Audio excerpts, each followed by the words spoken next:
City Council meeting of Tuesday, March 9th. We're convening under the Part 14 of the Procedure Bylaw and M192 of the Emergency Program Act. So we're all participating by phone. If my connection's lost, we'll recess the meeting until it's restored. And if any councillors lose their connection during the voting process, we'll suspend until you're back online. Please make sure that your video is enabled so we can ensure there's quorum. I'd like to acknowledge, of course, that we're the unceded traditional territories of the Musqueam, Squamish, and Tsleil-Waututh Nation, and thank them for their generosity to all who live on these lands. And a big shout out to all staff who are doing such a great job here at the city during these very tough times. And I'd like to single out the engineering department today. We've got the all kinds of pilots going on, all the regular construction we're doing, the Granville Street Bridge changes, just all kinds of amazing things going on in the city. So thanks so much to the engineering department for everything they're doing. And with that, clerks, can we have the roll call, please? Mayor Stewart is in the chair. Councillor Carr. Here. Councillor Dejanova. Present. Councillor Fry. Present. Councillor Swanson. A little faint. Here. Councillor Hardwick. Present. Councillor Wiebe. Councillor Wiebe. I see him on WebEx. Councillor Boyle. Present. Councillor Dominato. Present. Councillor Bly is on a leave of absence for civic business, and Councillor Kubiang. Councillor Kubiang. You have quorum, Mayor Stewart. Thanks so much. Sorry, okay. I'm here. Did you guys not hear my voice? We didn't. You were on mute. I'm present. And great. Okay, thanks. Councillor Fry, you are also a bit faint, and Councillor Hardwick, you were a little faint too. So I'll just I'll let you know on the way through if things have changed there. So we're asking the public today to listen to proceedings via the city's website or YouTube link and follow along on Twitter at VanCityClerk for updates on the progress of the meeting. That's especially if you are a speaker to any item. The live stream of the meeting has both audio and video. Video of council members speaking, presentations, amendments, and vote results will be projected to viewers when available.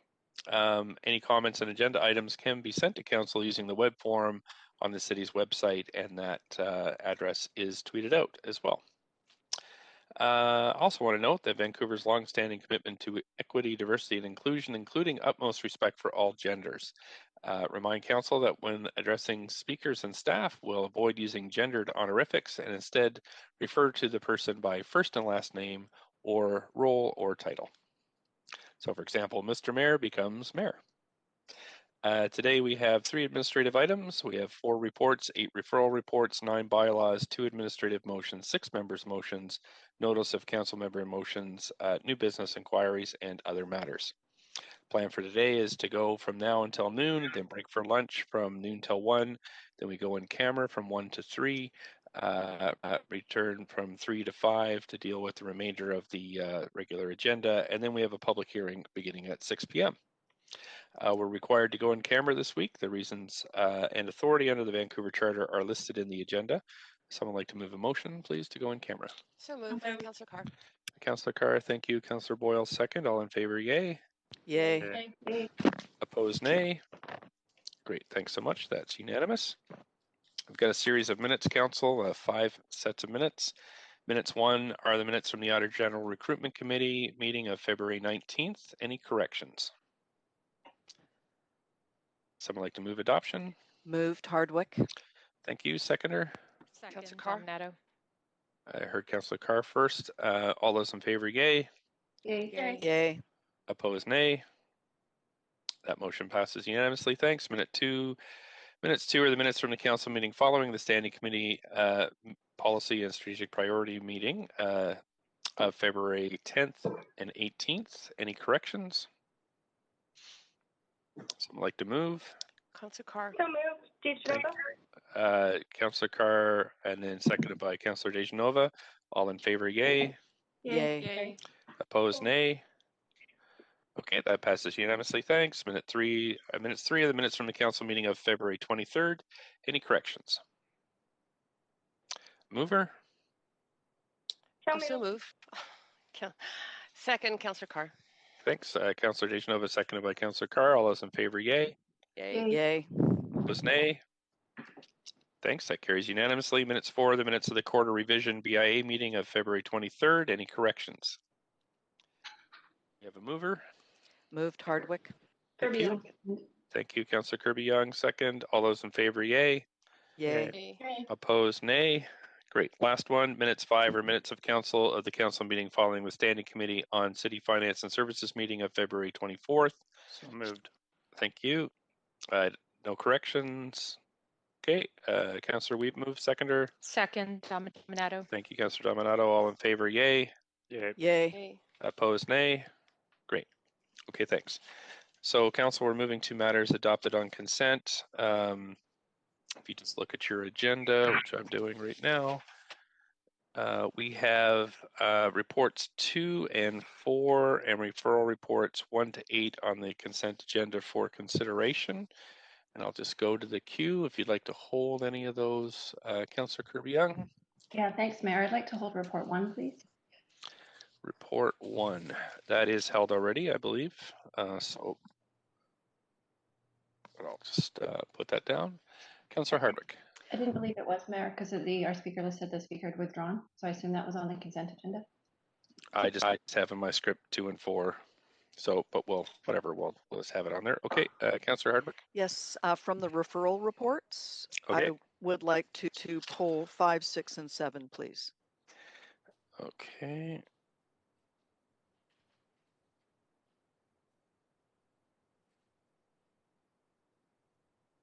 Okay. Thanks so much. I don't see anybody else in the queue, so could we have a mover to adopt the rest? So move, Councillor Carr. Second, Councillor Carr. Dominato. Thank you, Councillor Dominato. Yep. Okay, so, right, so all in favor say yay. Yay. Yay. Opposed, nay. Great, thanks. So we have adopted report number 2, which is the annual procurement report of 2020. We have adopted report 4, which is the 2021 renter services grants. Referral report 1, sign bylaw amendment on Hamilton Street. 2, miscellaneous amendments to various CD1 bylaws. 3, CD1 text amendment for Burrard Street. 4, rezoning on 4825 Laurel Street. Number 8, CD1 rezoning on 1698 West Georgia Street. And that's it. Okay. So we have held the items report number 1 on property taxation, report number 3 on community services and other social grants, and the referral reports 5, 6, and 7. Does anybody wish to declare a conflict of interest on any of these? Mayor? Yes? You're not referring to report 3. You're asking for conflicts on all reports now, including 3? Yeah, sure. Yeah, 1 or 3. I do have a conflict on report 3, specifically for the success grant, given that my spouse is the volunteer chair of the organization, and staff, I understand, consequently are going to sever the recommendations to allow a separated vote on that. Great. Thanks very much. Anybody else on conflicts for any of these? Okay, thanks so much. So let's go to the property tax report. Report number 1. I just asked the city manager, is there a presentation or anything, or do we just go right to questions? Thanks, Mayor Stewart. Yeah, hi, Council. Paul Mokri here, Acting City Manager. Staff do have a presentation prepared that we'd be happy to walk you through. Obviously, there's some complexity to how the land assessment averaging system works. So again, at your discretion, happy to provide you with that presentation. Would folks like to see that at all? Or okay. Yes, please. Okay. So Councillor Hardwick would like to see it. So if staff want to go ahead, and we'll make sure that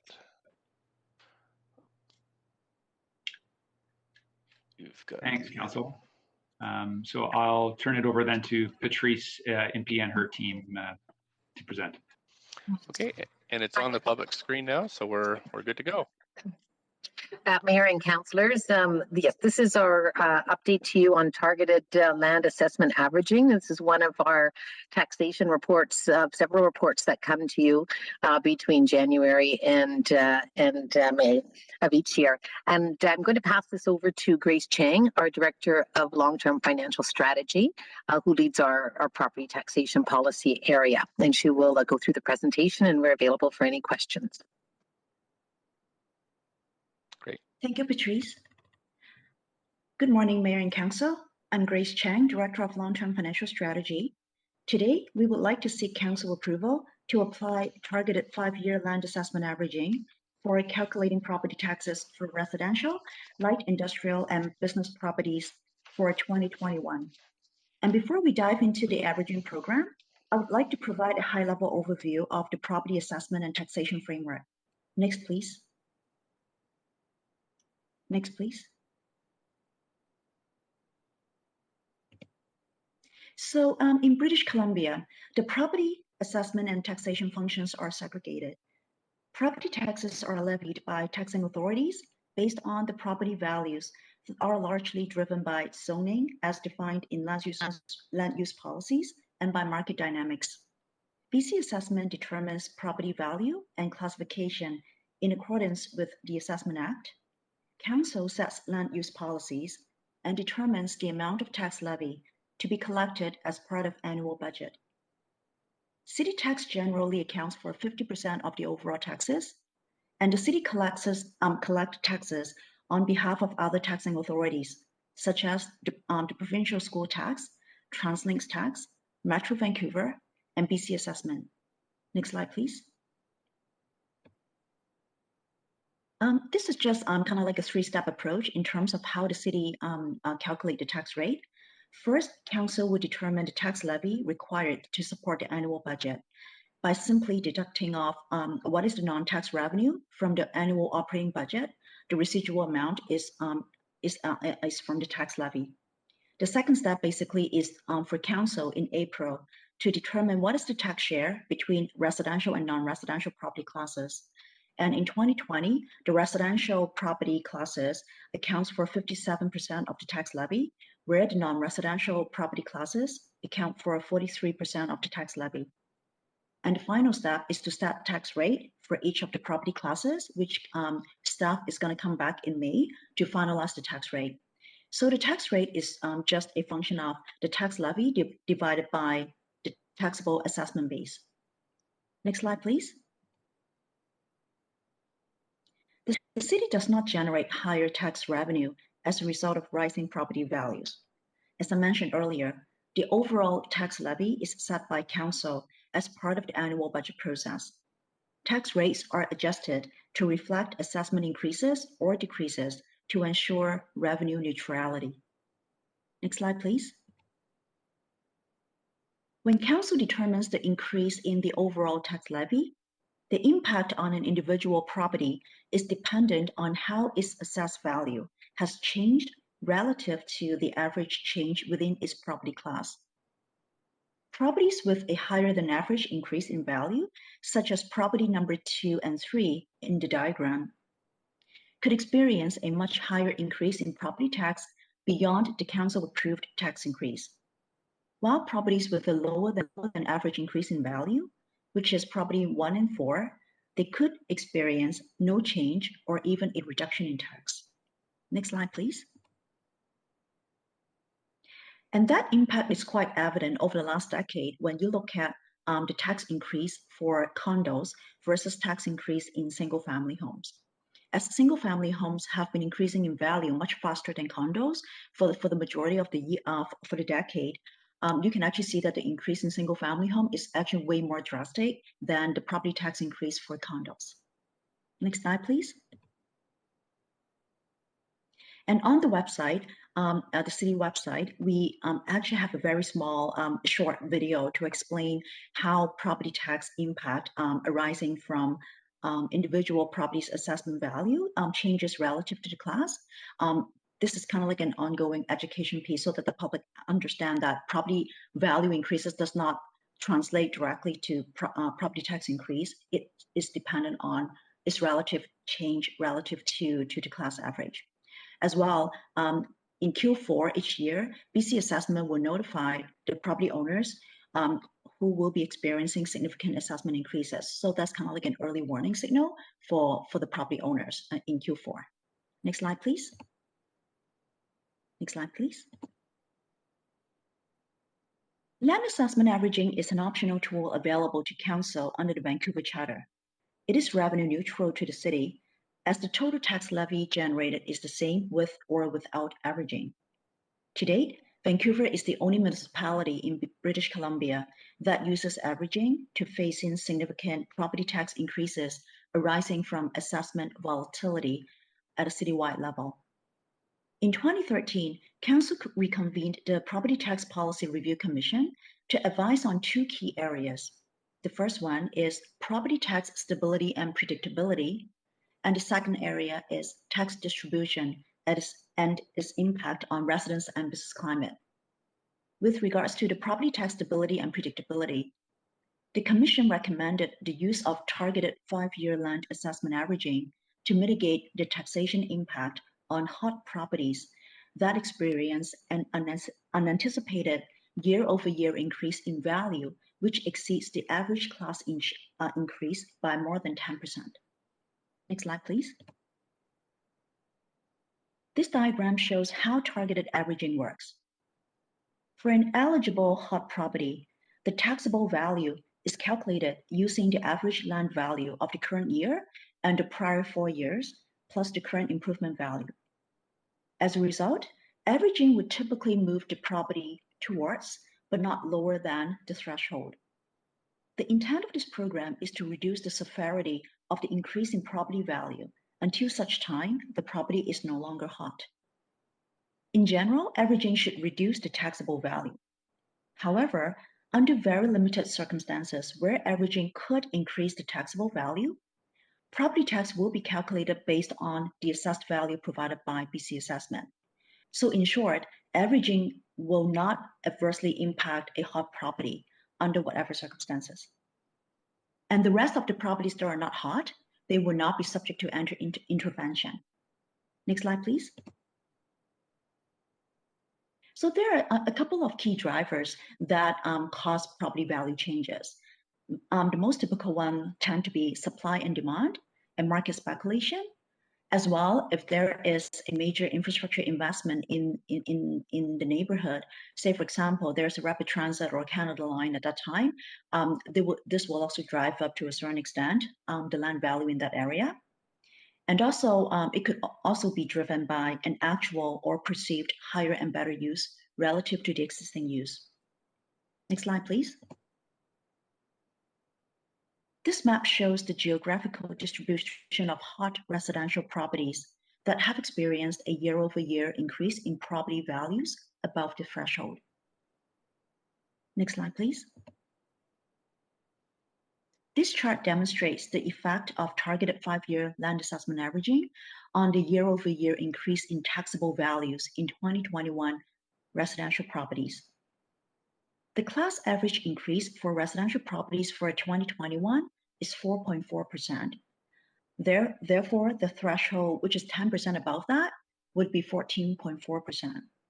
Applying this threshold, roughly in 2021, about 14,900 residential properties, or 7% of all the residential folios, are above the threshold and will be eligible for consideration for averaging. Next slide, please. And this chart demonstrates the effect of targeted 5-year averaging on the year-over-year increase in city taxes. As you can see, by looking at them, the yellow line, the majority of those really hot properties, they got pushed back closer to the threshold line, so that the increase, the year-over-year increase, is not as extreme with averaging. Next slide, please. So without applying averaging, the tax levy that is required from the residential classes would be roughly $512 million. And with the before average assessment base, roughly the tax rate would be $1.6 per $1,000 of assessed value. Next slide, please. And as I mentioned before, because of the revenue neutrality principle, applying the targeted averaging program will reduce the total taxable value for the residential classes from $320 million to $319 billion. So the increase in tax rate is roughly 0.2% in order for us to collect exactly the same amount of tax levy. Next slide, please. Besides targeted averaging, there are 3 provincial tax relief programs that are available to eligible residential properties. The first one is the Assessment Act Section 19(8). This is available to property owners who have continuously occupied their principal residence for at least 10 years. For eligible properties, the land will be assessed based on current zoning rather than the anticipated zoning and development potential. Next slide, please. For the homeowner grants, it is available to property owners who occupy their principal residence and the value of their properties falls within the qualifying range. These grants are applied first to offset school tax and then to taxes levied by other taxing authorities. Next slide, please. Property tax deferment is available to property owners who are at least 55 years old and who occupy their principal residence, and also families with children under 18 years old. Qualified owners may defer all or a portion of the taxes after deduction of the homeowner grant. The deferred taxes is subject to a prescribed low interest rate with no repayment required until the transfer of ownership of their homes. Next slide, please.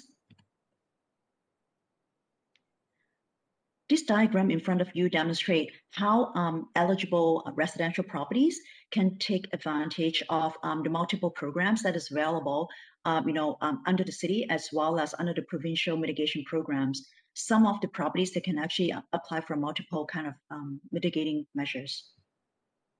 Next slide, please. So for commercial properties, this map shows the geographical distribution of the hot commercial properties that have experienced extreme or significant year-over-year increase in property values above the threshold.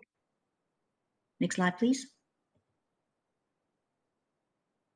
This chart demonstrates the effect of targeted 5-year land assessment averaging on the year-over-year increase in taxable value and for light industrial and business properties.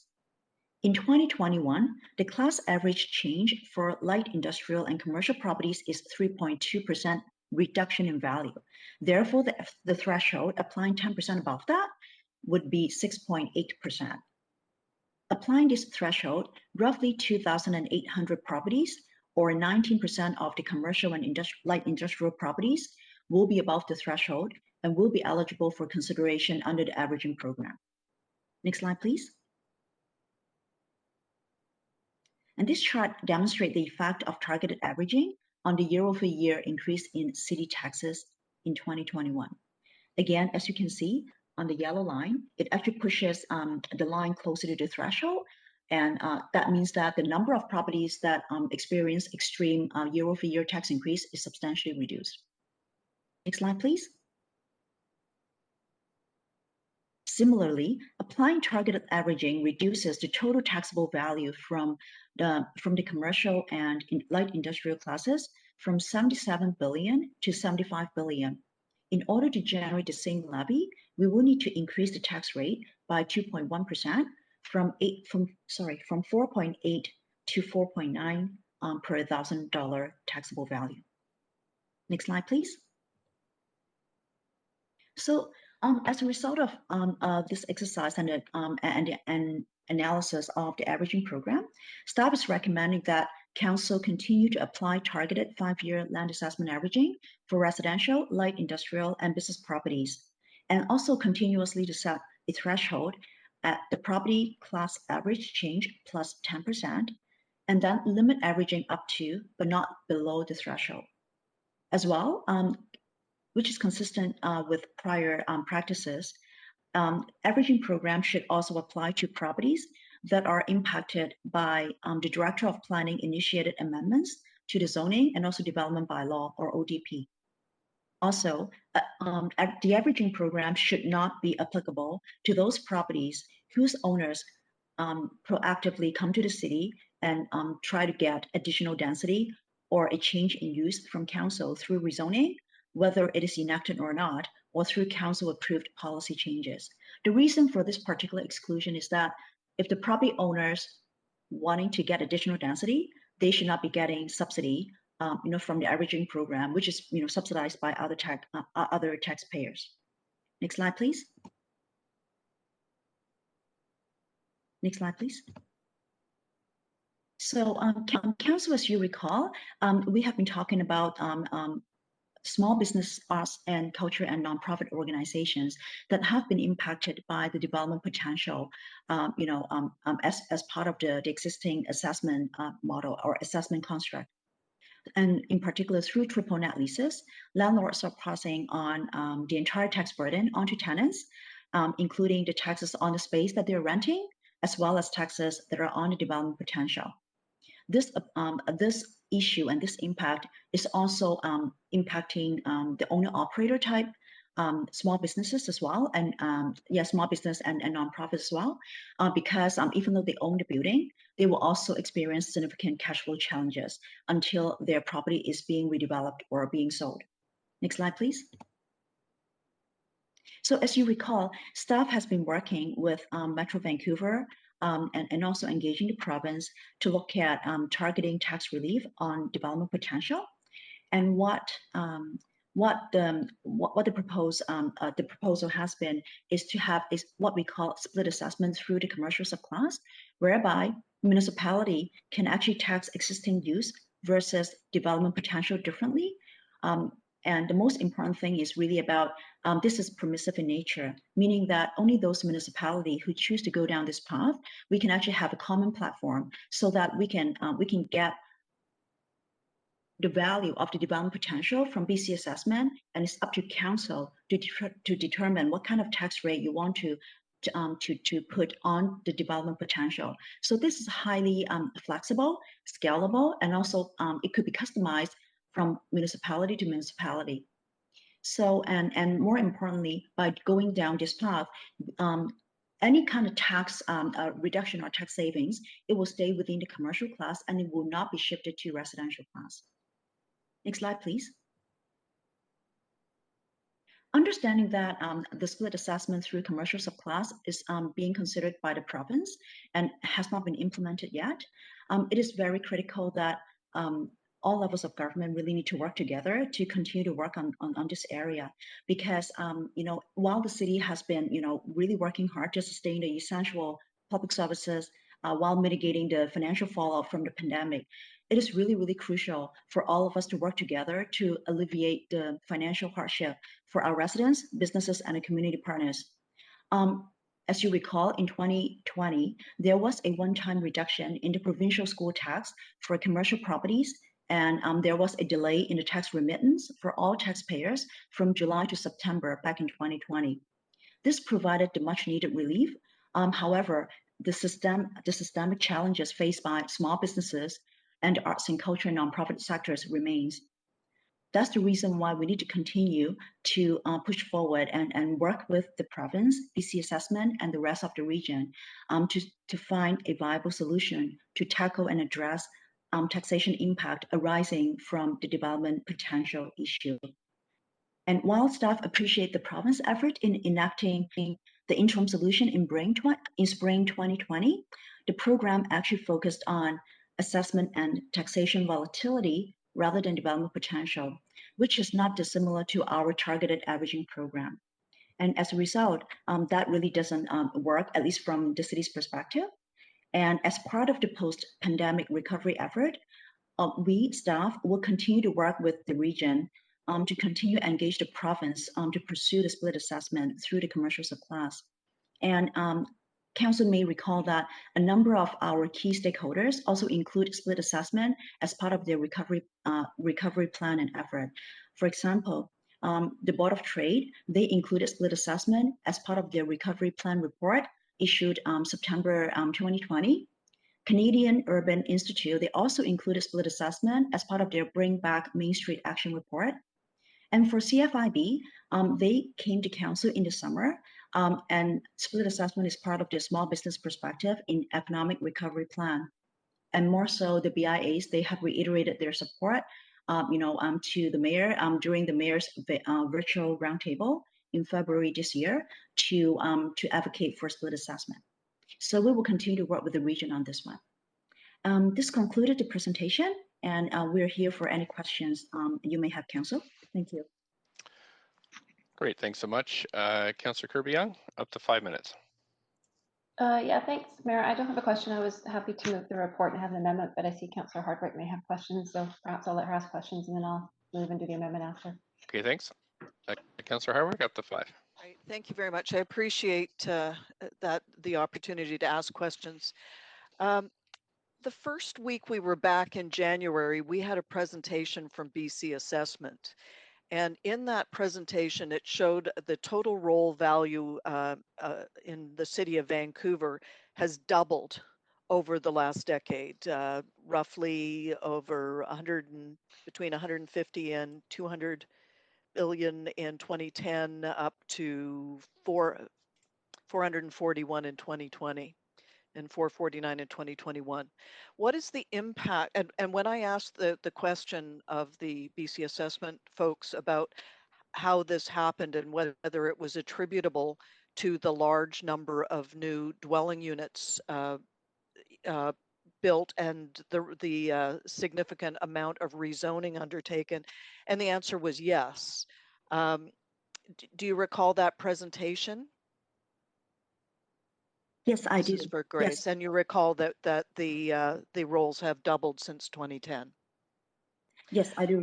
So I'm also looking at the CMHC numbers for building starts and completions over the same period, and I note that there was a significant increase in 2016, I believe it, where there were almost 9,800 building starts in a single year. But the average over this last decade has been about 5,000 building starts over the same period. So my question to you is, what is the impact of the large number of new units that have been produced over this period and the rezoning of the impact of that on your analysis around the approach that you've taken on averaging here? Right. Thank you for your question. I think maybe we can break down into what is the key driver, what are the two key drivers of the assessment-based increase. So the majority of the increase is actually from market value changes. And I think when BC Assessment talk about as a result of the additional new units, it does expand, the tax base. But when you look at the value increase as a result of new construction versus value increase based on market forces, the market forces piece is multiple times more than the new construction piece. The reason why I can say that is because you may recall every single year when we come to council on the annual budget process, when we say there is new construction tax revenue coming in, that is attributable to the new construction, which is expanding the tax base, not about market value changes. But the market value changes is actually having the biggest proportion in terms of contributing to the overall increase in the assessed value. So that being said, when we talk about land assessment averaging, we typically apply to the market value changes as opposed to properties coming in because they're rebuilding or redeveloping and have higher value. That's why they're subject to averaging. We actually don't do that because averaging is really applicable to market value changes. But isn't it true that you brought this new averaging system into place in 2015? That this is a relatively new process that the city has adopted over the last 5+ years? Well, maybe there's some nuance to it. The city of Vancouver has been using land assessment averaging since in the 80s or early 90s. So the only difference that we have changed over the last 5 years is that we change it from across the board land assessment averaging to targeted averaging, just focusing on hot properties. Before we used to say every property within the assessment base, you're subject to averaging. But in the last 5 years, we said that targeted averaging should only be targeted towards the hot property. So that is the key difference as a result of the recommendation from the Property Tax Policy Commission. The second difference is that we used to have 3-year averaging. Right now we have 5-year averaging. Those two are the two key differences over the last 5 years. I still don't understand, though, how you take into consideration the addition of 50,000 new dwelling units over a decade in the way that you're interpolating your analysis. You're saying that it's just you're basing this off of hot properties and you're not taking into consideration the significant increase in housing supply?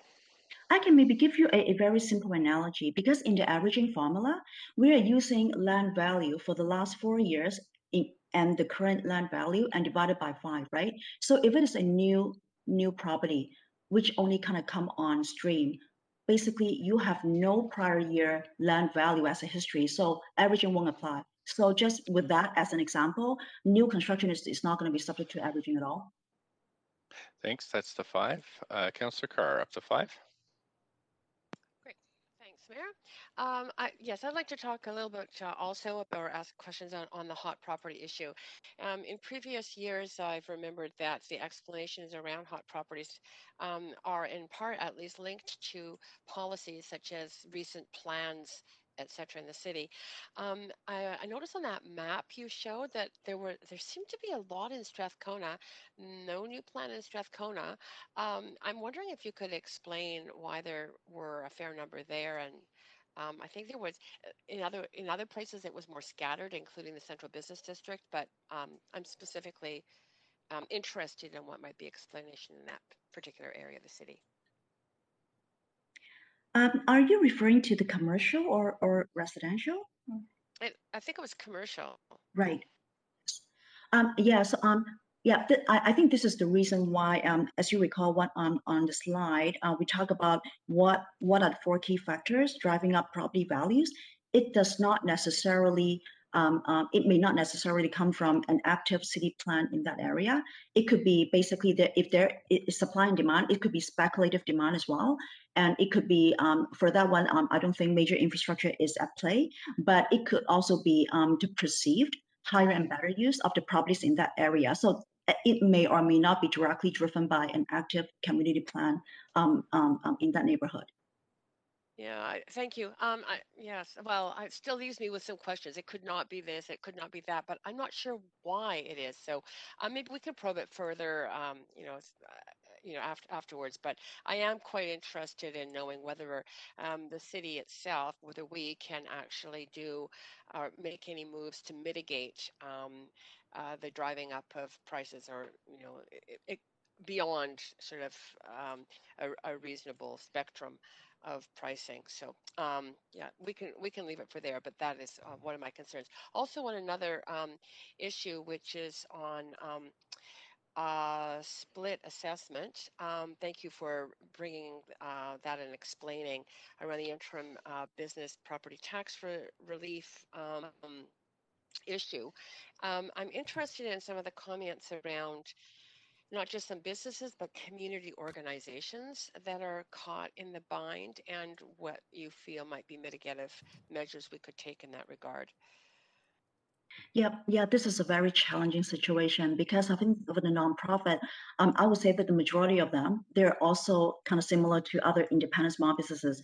When they rent commercial properties, in particular the underdeveloped properties, they're all having triple net leases, right? So through triple net leases, they are, of course, they're taking on the entire tax burden, not just about them, not just on the space that they're occupying, it's also on the undeveloped space that is perceived as the higher and better use. So it's not dissimilar to the small business that are also renting the similar space. They're paying for all the tax burden anyways on behalf of the property owners. So that in a way is quite similar.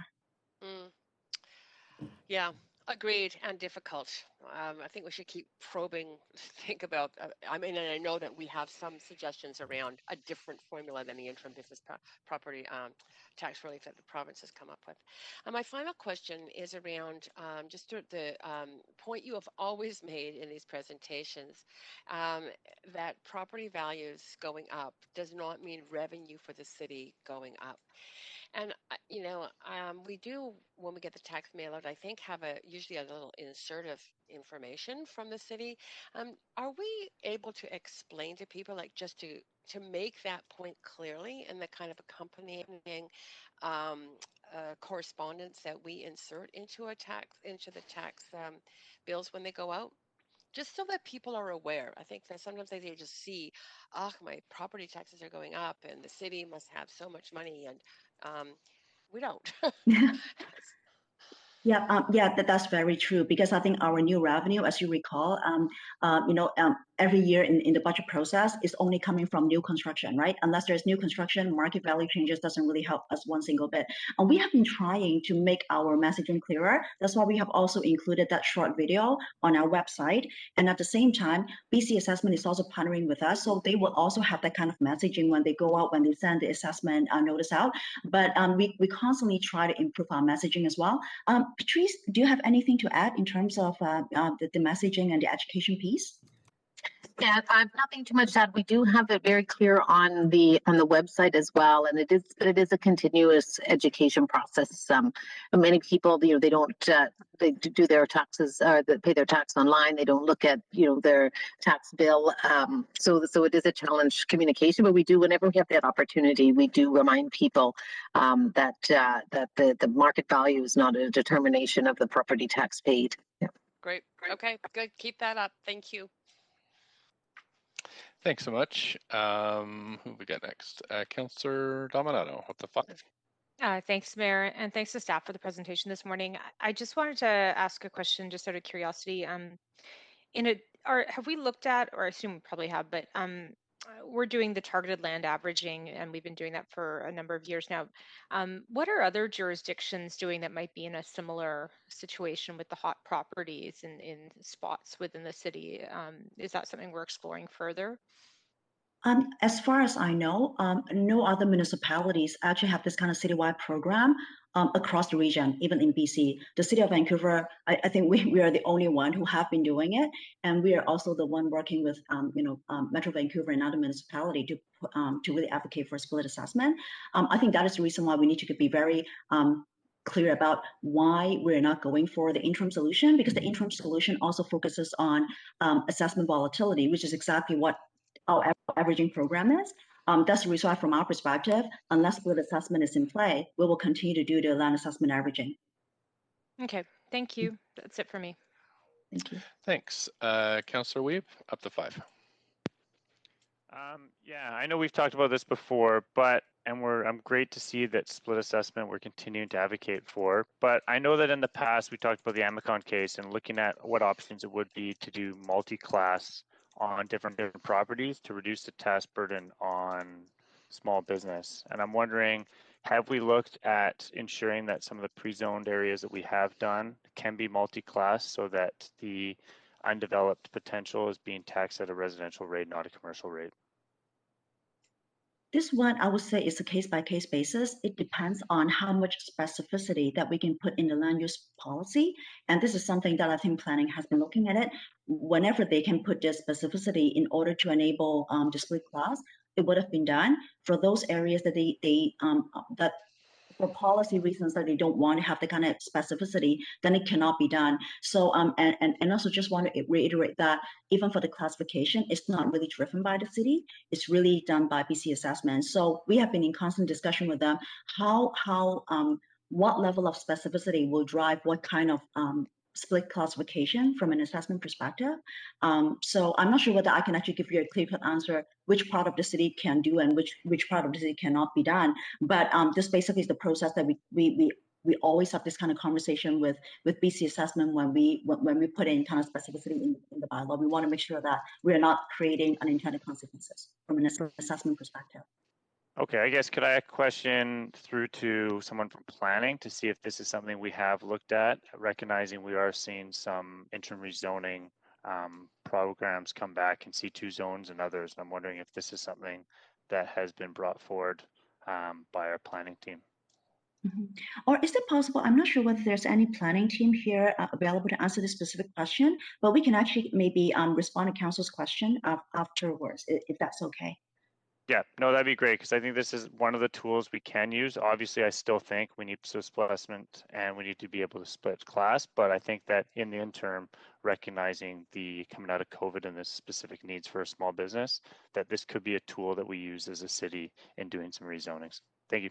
And sorry, I just realized that I think this is something that maybe we can report back through a memo or something, because my understanding is that BC Assessment notified us that there's some sort of new development in terms of the previous board decision on the Amacon case. There could be some reversal of that, but I need to get more information, so that we can actually report back what exactly is the latest decision on the Amacon classification situation.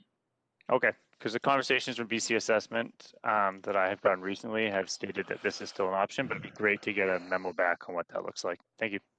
Thank you. Thanks. Councillor Fry. Yeah, thank you. And thanks for the presentation. On the subject of, we had heard in the past year about concerns from split classifications of artist live work spaces, whereby the artist portion of an artist live work was being assessed and thus taxed at a commercial rate. Do we have any more information on those impacts? I believe last year in 2020, there was, I would say, a hiccup, in the assessment and classification process. I would say my understanding from BC Assessment is that they actually corrected the majority of the folios that got that kind of classification. And I actually didn't hear much this year, so I have to assume that the classification is going on according to the intended purpose. But I can actually come back to you and report out if there's any anomaly, because people would have already kind of flagged it if they see that their classification changed this year. Okay, let's appreciate that, and that's a helpful acknowledgement that it was considered a bit of a hiccup, because I know it did cause a lot of stress in the community. Speaking of stress in the community, do we, and appreciating that the homeowner grant is really just provincial money to offset taxes, and it doesn't impact our bottom line. Do we have any sense of, obviously the homeowner grant is disproportionately affecting cities like ours and West Vancouver, where property values are considerably higher? And do we have any sense of the sort of like stress test threshold for folks who are finding themselves paying a significant amount more as a result of the shift in the threshold for homeowner grants? We haven't done a specific analysis this year, but I recall 2 or 3 years ago, we actually did some sort of trending analysis in terms of the percentage of properties within City of Vancouver that were eligible for homeowner grant because of the substantial increase in the residential value in Vancouver versus the rest of the region. We can actually update that analysis and we can report back to council as well. Okay, yeah, I think that I would appreciate that, just because I think that it's obviously, as property values continue to increase in the city of Vancouver, we'll see more and more people ineligible for the homeowner grant, and of course that comes with an incredible valuation in their properties. But I'm curious to see what it means for the bottom line for individuals who are finding themselves with a significantly increased tax burden that they may not have anticipated in their own financial planning. Lastly, and I don't expect you would have this information, but we're still waiting on sort of the report back on commercial spaces that are created into sort of de facto community gardens and what have you, and then thus get assessed at a lower rate at a recreational tax class and pay significantly less taxes. And I'm just curious if you're still tracking what that sort of loss in potential commercial tax revenue to the city those properties represent. Yes, we do track it. And we also report out any kind of new conversion every single year as part of our tax distribution report in April. So we actually report out on an annual basis. That being said, yes, we know that there is an outstanding request. And the reason why it has taken up quite a bit of time is that there's some sort of, I would say, conversation and discussion on and off with the province. And we are about to write a memo and report back to council in response to your motion. It's in the works. Well, thanks very much. I appreciate the updates. Thank you. Thank you. Thanks. Got Councillor Kirby-Yung on the list, followed by Councillor Weeb and Hardwick. Yeah, thanks, Mayor. I'm happy to move the motion. And Do okay, we still have two councillors on, just so you know. Councillor Hardwick has used her 5 minutes. Councillor Weed may have a couple minutes, but could ask points of information. So up to you what you want to do. okay. Well, I haven't asked questions yet, so I'm going to move the report now if I can. Okay, and we have a seconder. Second. Thank you, Councillor Hardwick. Okay, we're over on the main queue. And I have an amendment, Mayor. Sure, I'll start your clock here. Go right ahead. Thanks. I really appreciate the report from staff today and continuing to highlight the challenge that's faced particularly by our business class and business community.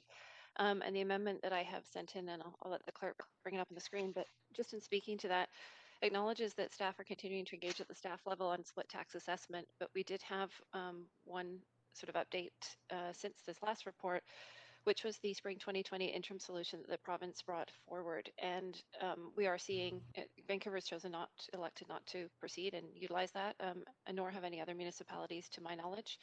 And at the political level, we have not communicated that back to our provincial political counterparts that we don't feel that that solution is viable in addressing the issue. And I think we heard staff say that in their presentation that really deals with volatility, not development potential.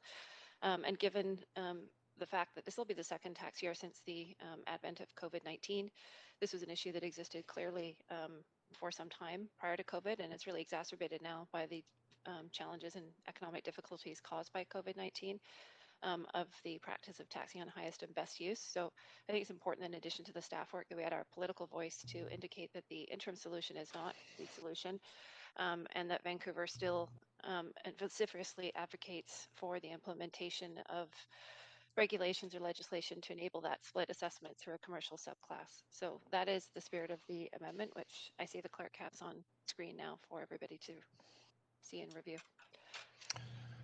Great. Thanks so much. Anybody else wish to speak to this?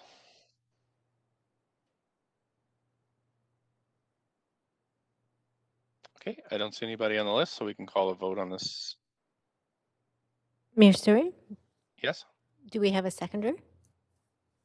I heard a seconder. I thought I seconded. Yeah, Councillor Hardwick did. Councillor Hardwick seconded. Yeah.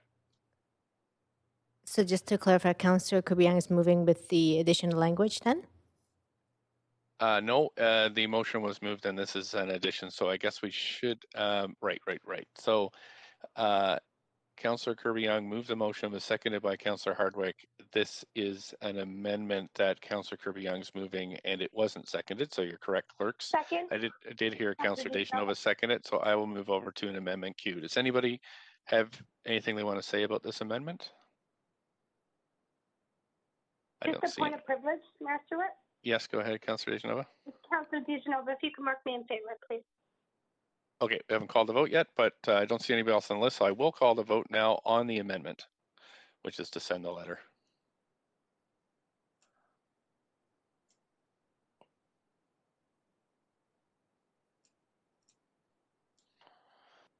And we need, there we go. So, of course, the clerks can pull the screen up for the public to see. That is unanimous.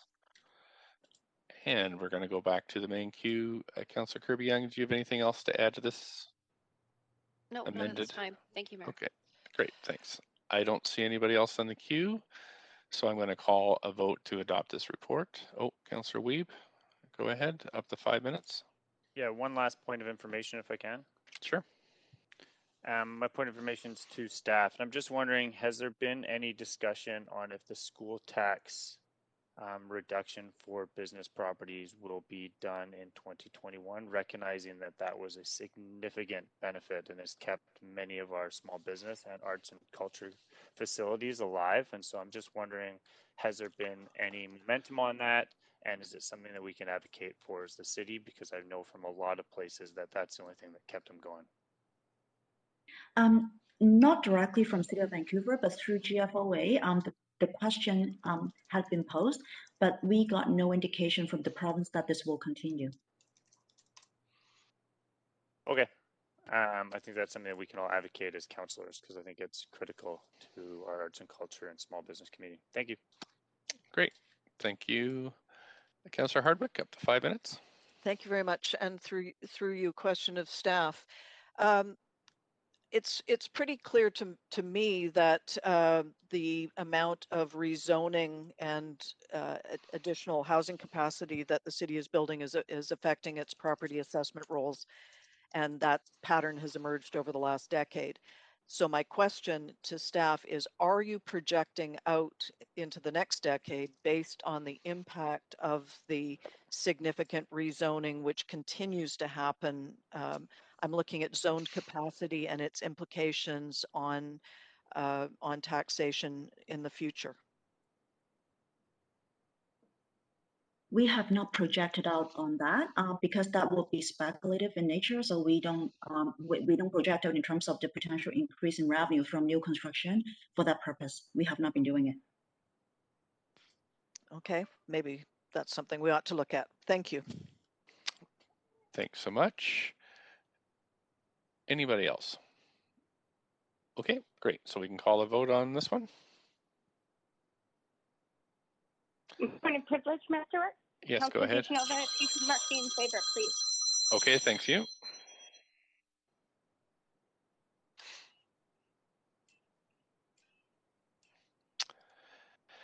And if clerks can pull that up on the screen, please, that has been adopted unanimously. Thanks so much. Okay, so council, now we're moving on to the item number 3, community service and other social grants. I do believe, clerks, that we have speakers to this item. And so the process would be, we could see a presentation if there is one. There'd be questions to staff first from council, and then we would move to the speakers. So just ask the city manager, do we have a, is there a presentation on this, or does staff have any opening comments before we go to questions? Thanks, Mayor. No, we don't have a presentation, but happy to take any questions from council. Okay, thanks. Council have any questions? I don't see any questions, so clerks, we can move to the hearing from the speakers. And if you just give me a second, I'm going to pull up my list here.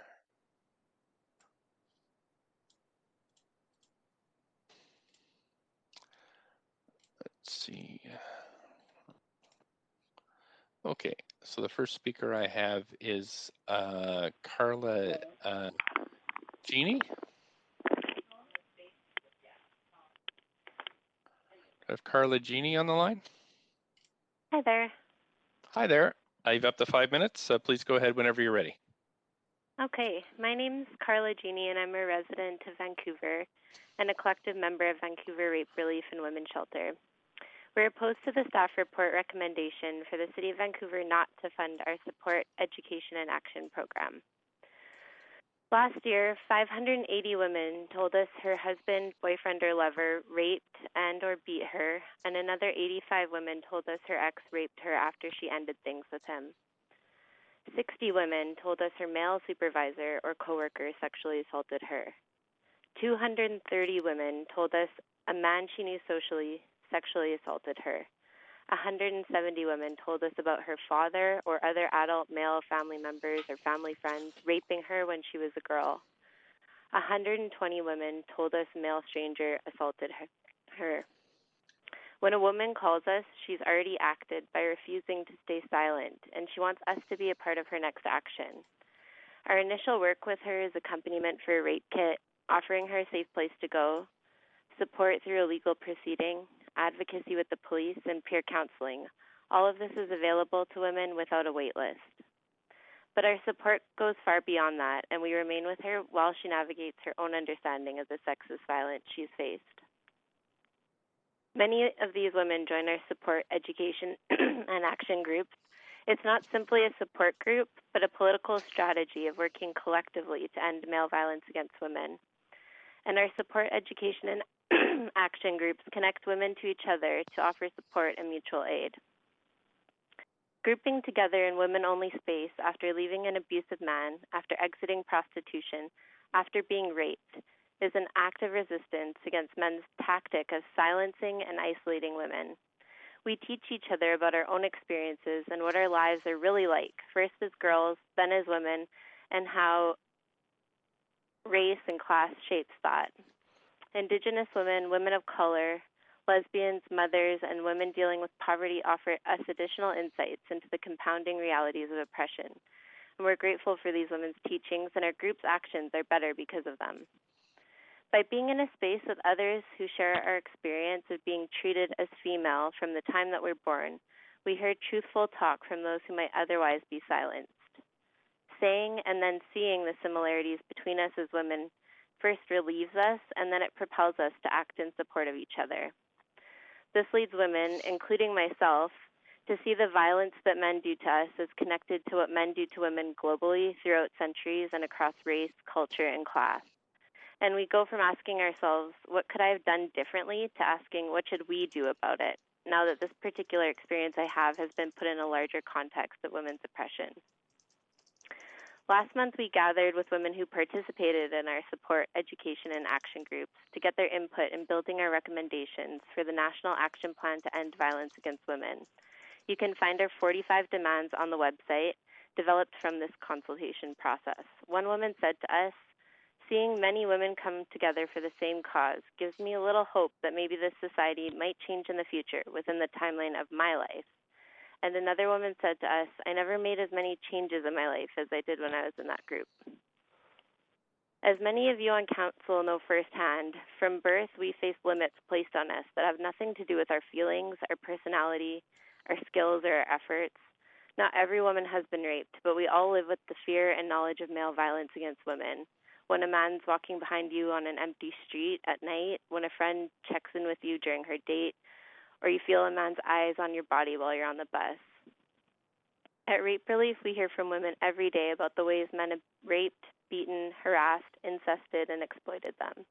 But these aren't just acts of male violence, they're also the acts of resistance by each woman. It's through these stories of resistance, shared on the phone, in person, in support, education, and action groups, that we learn from each other, offer each other solidarity, and the possibility of more for all of us. Vancouver Rape Relief offers every woman who calls our line the ability to support to speak up and take action in her own liberation. So I urge you to think about what women in this city need to be free from men's violence and reconsider funding for our support, education, and action group. Thank you. Thanks so much. I don't see any questions for you, but wanted to thank you for participating today. And I'm going to move to the next speaker. Council, the next speaker is Rosa Ardiega. Rosa Ardiega. Mayor Stewart, the speaker was on the line but disconnected. We are trying to get him back. So if you could move on to the next speaker, that would be great. Right. Speaker number 3, Erin Arnold. Hi, good morning, Mayor and Council. My name is Erin Arnold. I am opposed to the report. I am a resident of Vancouver. I am joining from Musqueam, Squamish, and Tsleil-Waututh territory. It is with great respect that I rise before you to speak as the board chair of Pacific Postpartum Support Society. We are a nonprofit society that provides a comprehensive support program for diverse women experiencing postpartum depression and/or anxiety after the birth or adoption of a child. The City of Vancouver has provided funding for our nonprofit for years, and we are grateful for your assistance. With your funding support, we provide a toll-free telephone and email support 5 days a week and 2 weekly Vancouver support groups. The demand for Vancouver support is exponentially higher than ever. We've gone from 2 support groups to 6 since COVID-19 and still have a wait list of about 15, all in Vancouver. These women are from diverse backgrounds and economic brackets requiring mental health support. We work with LGBTQ+, BIPOC, people living with disabilities, and self-identifying women living in poverty. Receiving the notification grant at this time of increased need of COVID-19 comes at a challenging time when women and children are further isolated and facing mental health challenges. I request this decision be reconsidered. $8,842 is 50% of what we have received in the past, and the full amount is required to meet the demand for services in the City of Vancouver. Thank you for your time and consideration in meeting the needs of women and children coping with mental health challenges in the City of Vancouver. With great respect. Have a good day. Thank you very much for participating today. I don't see any questions for you. So yes, go ahead, Councillor DeGenova. Yep. Would you mind putting me on the list for questions? Sure. Okay, please go ahead. Up to 5 minutes, or 3 minutes actually. Thanks very much. I just wanted to ask, thank you for your presentation today. You had mentioned that the grant that you received before was in the amount of $8,000. Is that correct? It was, we're getting 50%, which is 8,842. In the past, we got roughly about 16,000. Thanks for clarifying that. Can I ask, were you given a reason by staff? And I will follow up with this question later on as to why the reduction in the grant. We were told it was a notification grant, that they had too many people apply, and they had to make hard decisions. We haven't done anything wrong with our application. It was just that the decision was challenging, and that we've been funded in the past. Okay, and quickly, if I may, and look, I'll ask our staff. Sorry, Councillor Thank DeGenova, you. we're having a hard time hearing you. Councillor Can you hear DeGenova, me now? Can you hear me? your phone seems to have faded Okay, out. I'll leave it there. Thank you, Mayor Stewart, and thank you, the speaker. Thank you for Thank calling you in. very That's much.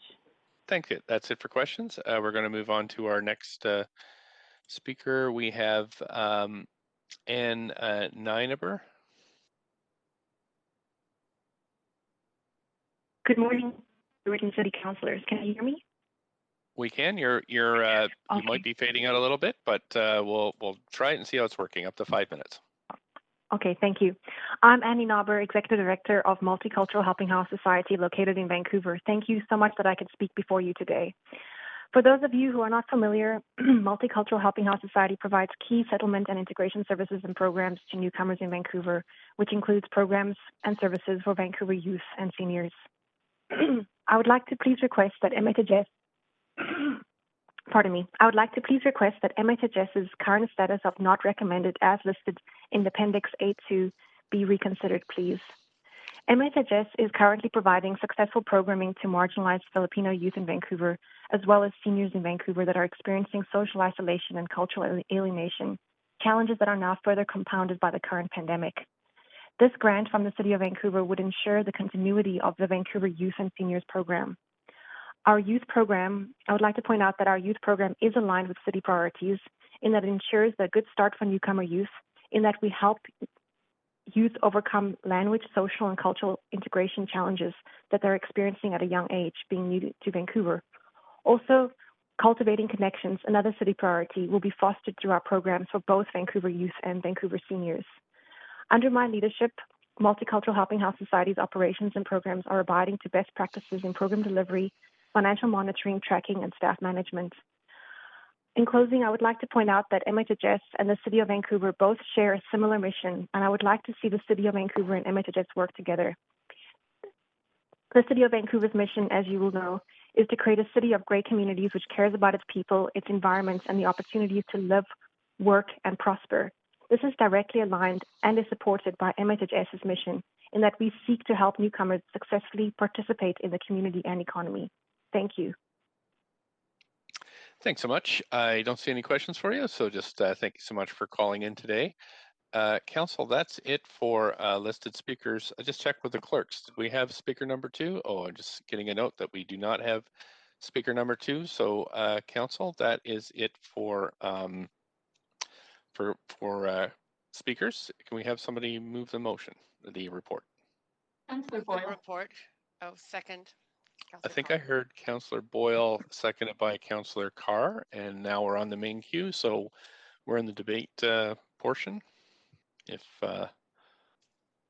folks want to add themselves to the queue, Councillor Carr. Point of information or point of personal privilege. I've got to declare a conflict on one of the social grants because my mom sits as a director on PACE and it's under the cultural grants. So I will be declaring a conflict of interest on that one section. Okay, I believe Councillor Kirby Young has also, so we'll just leave that with the clerks for a second in terms of splitting out the votes, and I'll move to Councillor Carr for. Yes, thank you. Mayor, I just, number one, want to acknowledge the speakers and thank them for coming. Being sympathetic to issues around perhaps lower grants or in amount to previous years or not this year, having received funds in the past. I know it's very difficult. And I also want to acknowledge the very difficult work that our staff has undertaken around this. Given COVID, there has been an incredible increase in the needs of organizations, especially those that are servicing people who are in greater need because of the pandemic. And loss of work, etc. So, and more stresses at home. You know, we're hearing all about that. I can't imagine how difficult it has been for staff to have to look at those applications, increased numbers of applications, and increased requests, and make the hard decisions.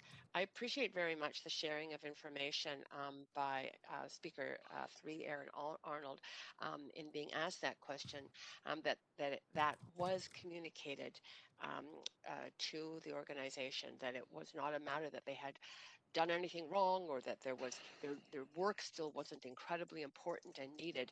It's just the incredible pressure of how many applicants we've had and the increased demand for the support from the city. And unfortunately, you know, we still receive such a small portion of the overall tax share in Canada. About 10% of all taxes come to us come to cities at that municipal level. 90% go to provincial and federal coffers. And you know, it's tough, and I'm really hoping that municipal financial reform happens and that we do get a greater share of the taxes so that we can increase things like these social grants. But again, thank you to the applicants and the speakers and to staff. Thank you. Councillor Swanson. Yeah, Mayor, I wonder if through you we could ask staff if they could respond to the two speakers about their grants, and you know, is there any possibility that we could increase or provide grants for the two groups that spoke? Yes, I'll try see if staff have an answer for you at this moment. I might need a little bit more specifics from you, Councillor Swanson, but staff on the line to. So Mayor Stewart, yeah, it's Paul Mokry here, acting city manager. I guess our strong recommendation, Council, is there's a huge amount of rigor that goes into the assessment of these grant applications and also a limited envelope of funding.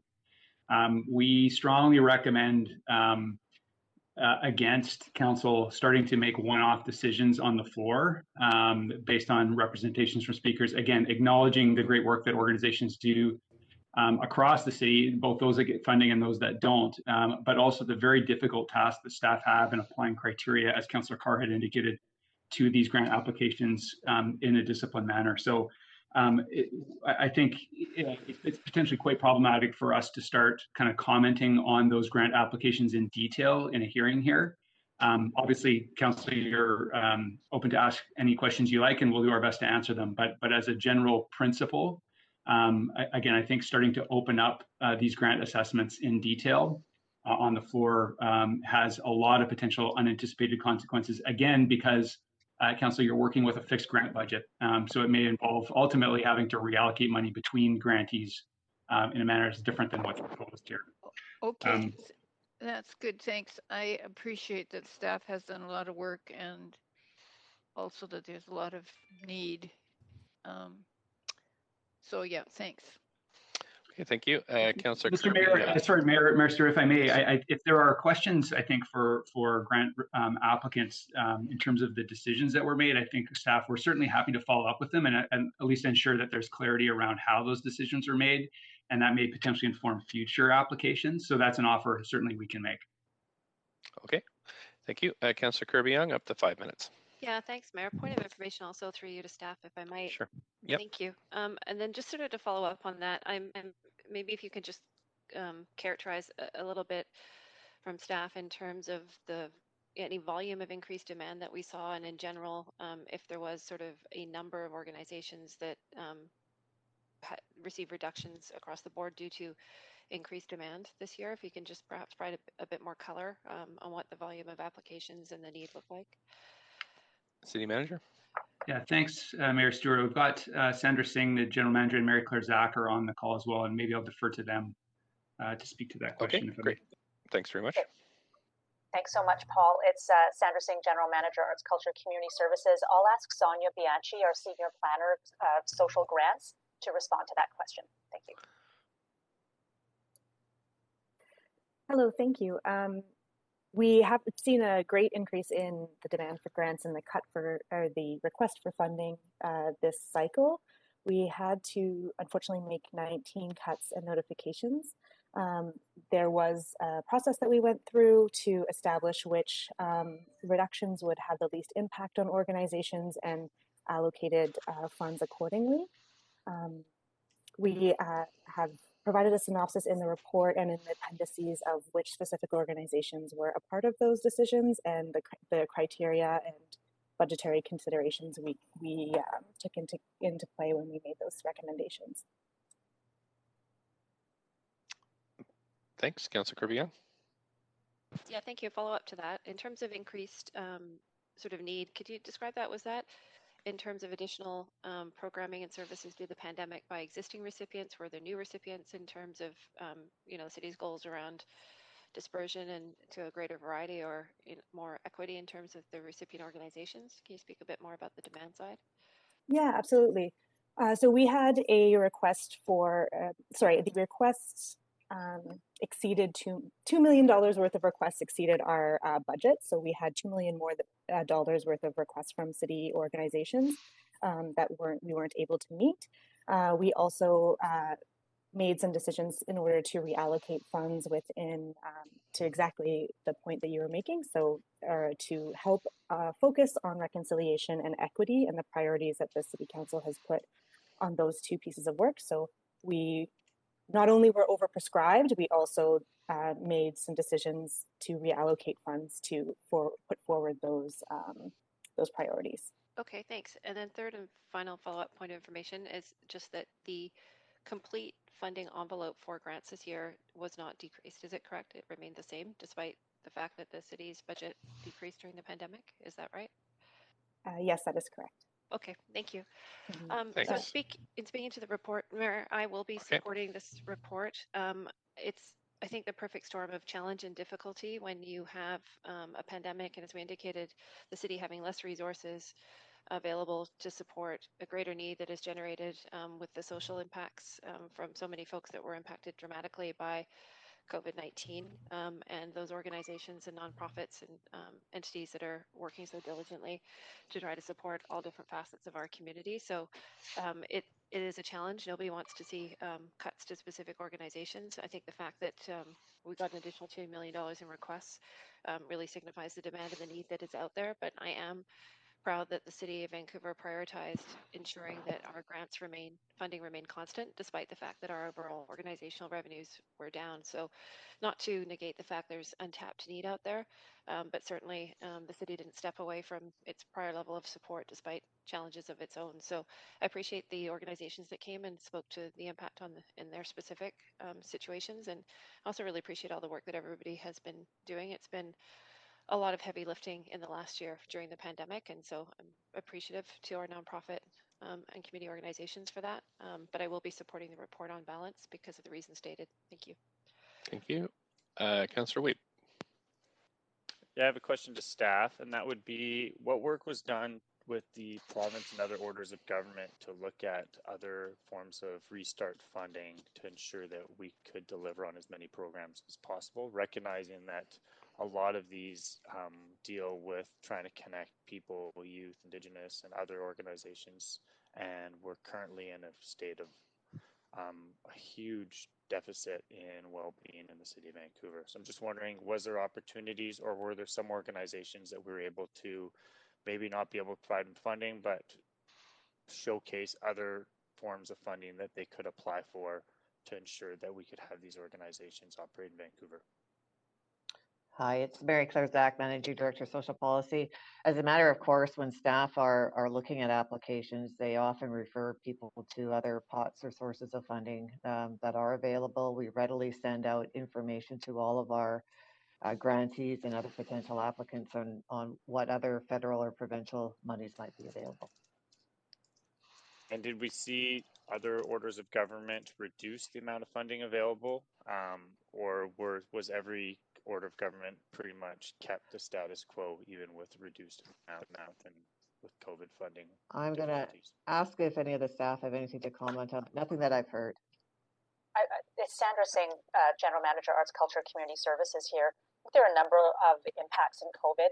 Certainly, there were announced funding programs such as Reaching Home from the federal government to support communities experiencing or at risk of homelessness. There's other types of funding to support social programs. And of course, the province had increased social supports during this time.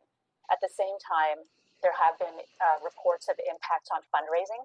So nonprofit organizations often rely on funding from multiple levels of government as well as philanthropy. And certainly there have been impacts on philanthropy during COVID. And even previous to COVID, we were starting to see changes in philanthropic giving and reductions. Thank you. I appreciate that. And hopefully we can find funding moving forward. And I will be supportive. And I know this has been not only difficult on all these organizations who do such amazing work, but as well for staff during this transition. So appreciate it, and we'll be supportive. Thanks so much.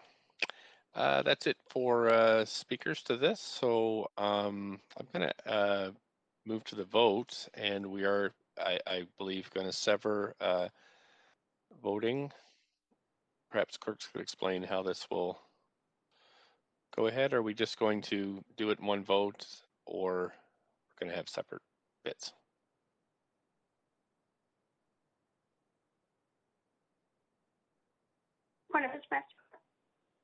Mayor Stewart? Yes, go ahead, clerks.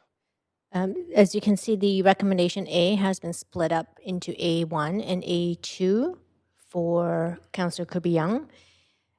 And I'm still waiting for Councillor Wiebe to advise which recommendation it is that he would conflict out on. So based on that, we would vote accordingly. I will step away from recommendation D. Okay. So Mayor Stewart, maybe we can do one vote on everything but A2 and D first. Okay. A2 and D. Okay. Let's do that. So we'll have our first vote on, sorry, I'm not looking here. So I've just got the partial recommendation up on the screen. Perhaps clerks could shrink the public screen a little bit so we can maybe get a look at the whole motion.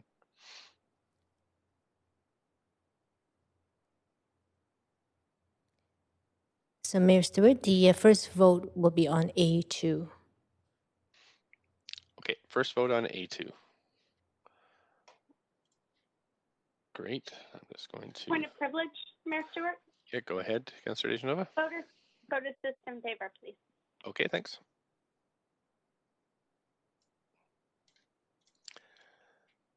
Okay, and so council, that has passed unanimously.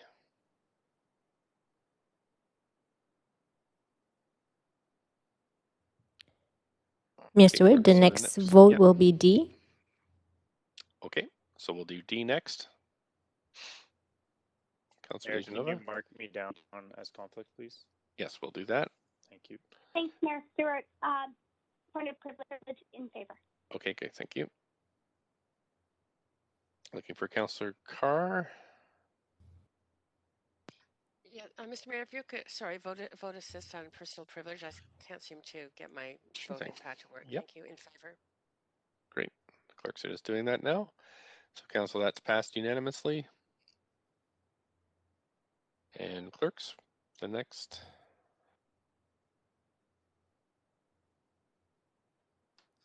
Ms. Stewart, unless there's other Yes. severing, we would vote on the rest of the recommendations.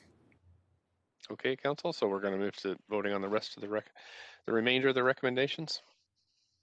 Councillor DeGenova, vote assist.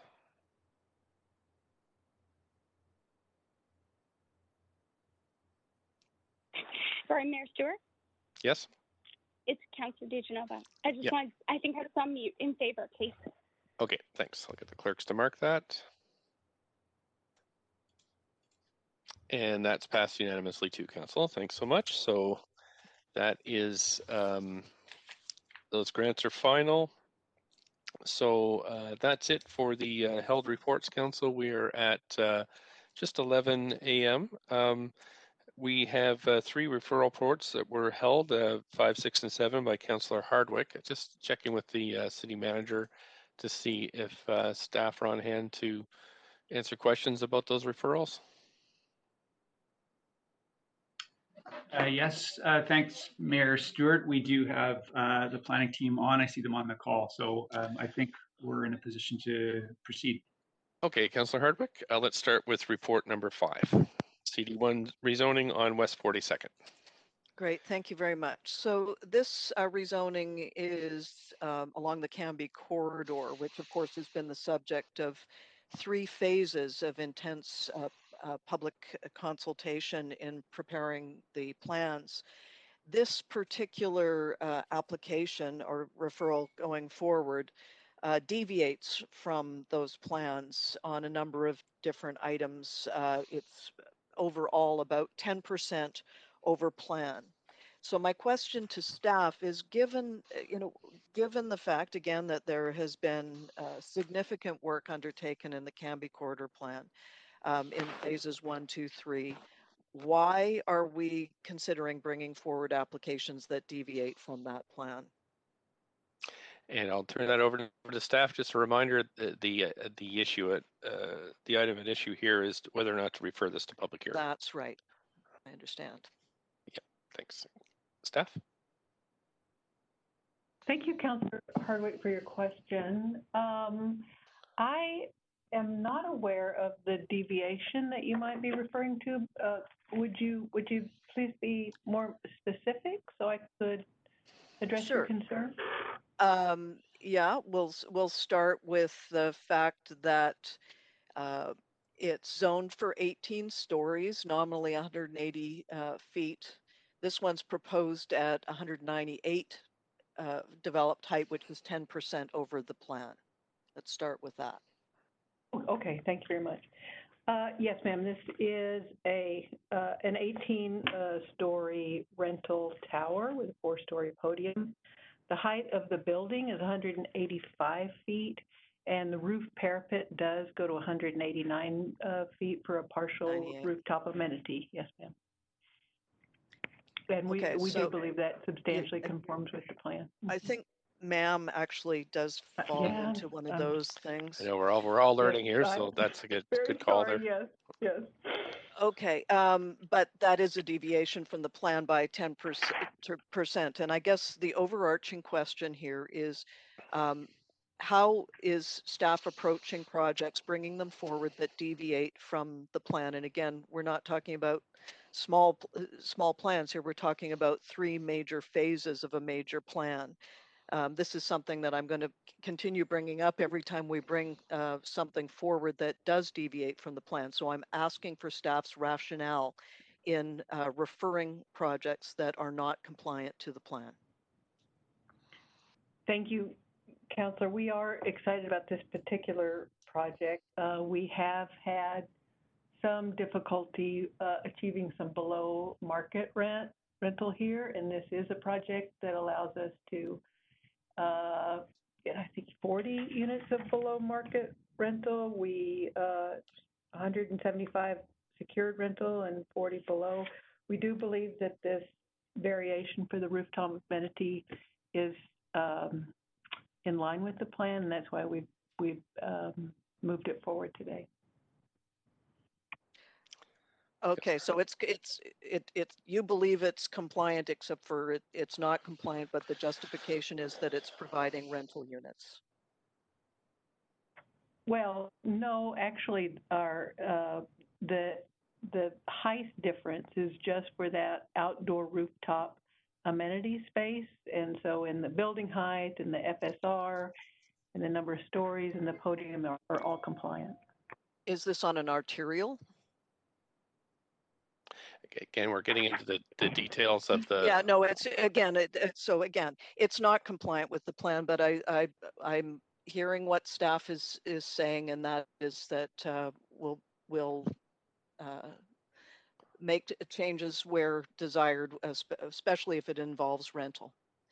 But if that's, again, I'll just keep bringing up whenever these things do not comply with the plans, and remind staff that there have been countless community efforts put into this. Thank you. Okay, thanks. I'll move referral if there's no other speakers. Thank you. Do we have a seconder? Kirby-Yung. Second. Okay, thanks. I'll try yays and nays first. All in favor, yay. Yay. Yay. Opposed, nay. Nay. Okay, we'll go to a vote, council. Recorded vote. Check out the clerks. Councillor Dejanova, do you need a vote assist? Yes, thank you. Hopefully last one in favor, please. I think I'll have a couple more. Right, and that has passed with Councillor Hardwick in opposition. We're going to move to referral report number 6, the amendment to the zoning and development bylaws on RM4 and RM3A. Councillor Hardwick, questions on this one? Yes. Again, what public consultation has been done on this very important referral report? What public consultation has led to this? Hi, Councillor Hardwick. It's Dan Garrison from Housing Policy and Regulation in the Planning Department. There's been actually significant public consultation done related to this. This idea first came out of actually the Housing Vancouver Affordable Housing Financial and Delivery Strategy, where there was substantial consultation, particularly with the nonprofit sector, moving towards that. That was in 2018. And then recently, over the last number of months, since about last July, we've been consulting significantly with communities. There was a broad public survey with 2,300 responses. 88% of those responses indicated strong support for these changes. There was a neighborhood level consultation, as council has been asking us to do. So we did specific virtual open houses, virtual workshops, in fact, at the neighborhood-based level in all 4 neighborhoods with the zoning districts present, including Grandview Woodland, Kitsilano, Mount Pleasant, and Marpole. And then there were the usual Shape Your City opportunities for input as well. This has significant impact during a pandemic, and we've received correspondence from, among others, Grandview Woodlands and Kitsilano on this, suggesting that such wide-ranging and profound changes should not be brought forward in a pandemic. What's the rush? This, from our perspective, is really changing an implementation approach.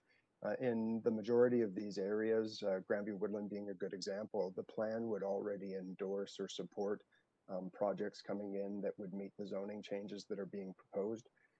It would just that they would have to go through a rezoning process to do it. So this is really a change in implementation mechanism.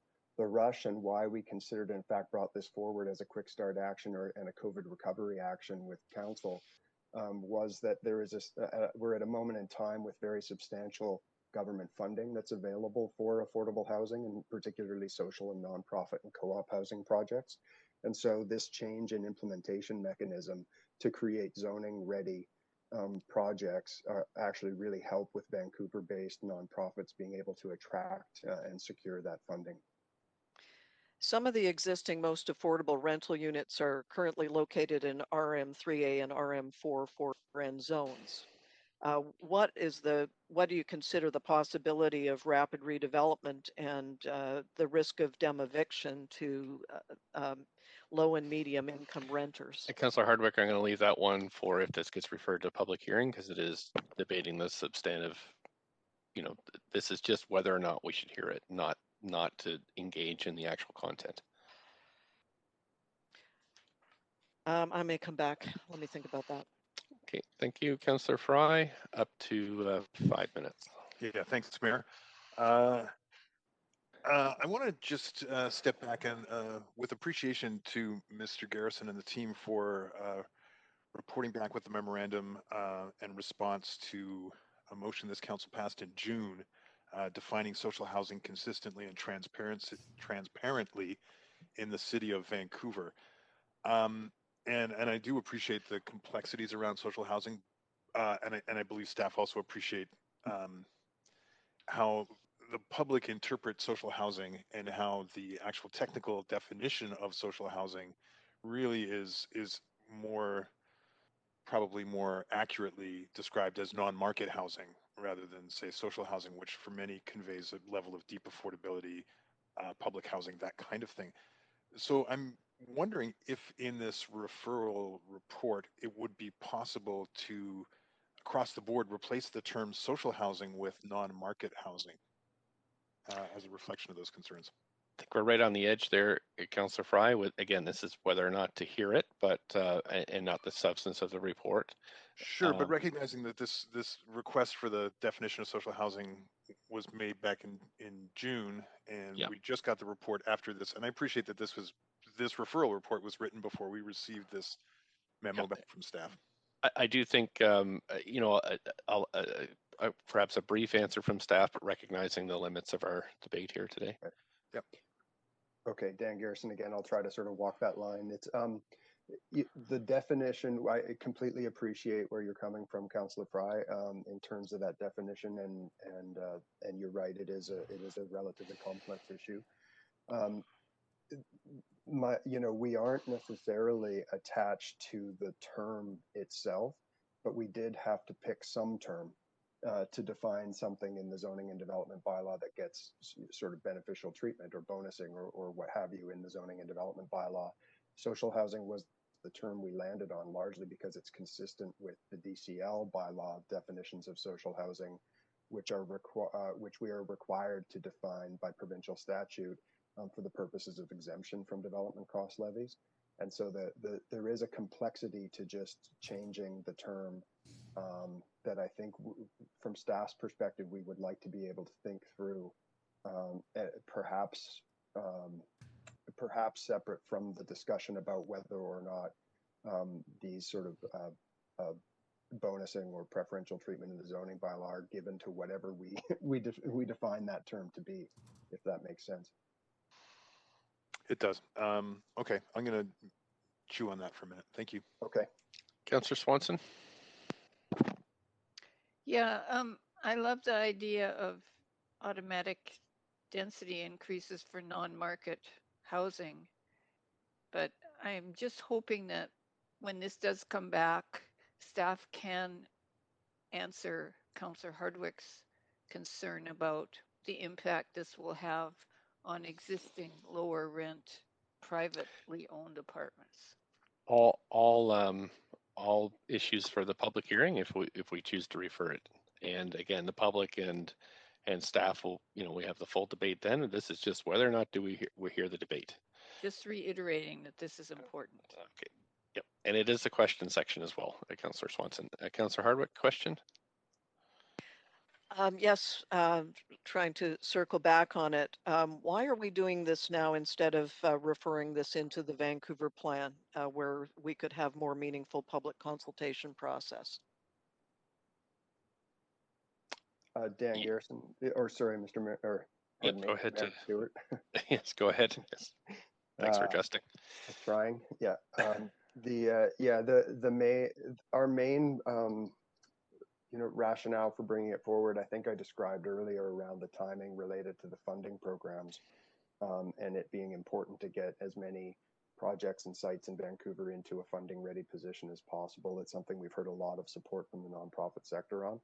But in addition to that, I would just add that in the majority of locations where we're talking about here, these are already apartment zoning districts, and these are already zoning districts where we would consider through rezoning the kinds of heights and densities that are being contemplated in the proposed zoning, and that's why we think with the significant consultation we've done on these specific changes over the last sort of 8 or 10 months, that this is ready to be brought forward today. Councillor Hardwick. Sounds like it's a done deal. That's it. Again, this is a question section, and I've noticed a number of councillors making comments on the way through. If you could just save that for the debate and decision period, that would be great. I'm going to ask for somebody to move the report, please. So moved. Thank you. I think Councillor Dominato, seconded by Councillor Dejanova, and now we're on the main queue. So anybody wish to speak to this? Okay, thanks. We'll call a vote. I'm just going to go right to the manual voting, Council. So if you'll cast your vote. Point of privilege in favor of Mayor Stewart. Okay, thank you, Councillor Dejanova. Councillor Fry, Swanson, and Weeb.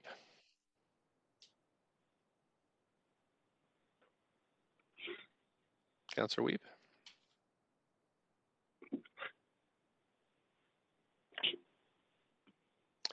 Councillor Weeb. Can I get a vote assist to abstain? Thank you. Abstain. Okay. And that has passed with Councillor Hardwick in opposition. And Councillor Hardwick will move to the next referral report, which is that you've held, which is number 7, rezoning on West 28th Avenue. Again, this is another similar project. It's zoned for a height of 6 stories, nominally 60 feet, but it's proposed at a developed height of 79 feet, which is 1/3 over height, slightly over density. So my question back to staff is, why is this proceeding referral to public hearing when it is non-compliant with the plan? Anyone on staff want to give that a shot? Yes, thank you, Mayor. This is Teresa O'Donnell. Similar to the last case, Councillor Hardwick, the building, this is a 6-story strata building. The building height is 69 feet. The additional 10 feet only allows the roof parapet for the community amenity space at the top of the building. The density allowed in this under the plan is 2.5. The density requested here is 2.54, so a 0.04 difference, which equals about 433 square feet. Staff believes this application is substantially compliant with the plan and believe it is ready to move forward for referral. Councillor Hardwick. Thank you, that's fine. Thanks. Okay, so we're going to move to, we need a mover and a seconder on this one. Kirby So Young. moved. Councillor Kirby Young. I heard Councillor Weeb as a seconder. Thank you. And we'll go to the vote. Sorry, I forgot to call for debate.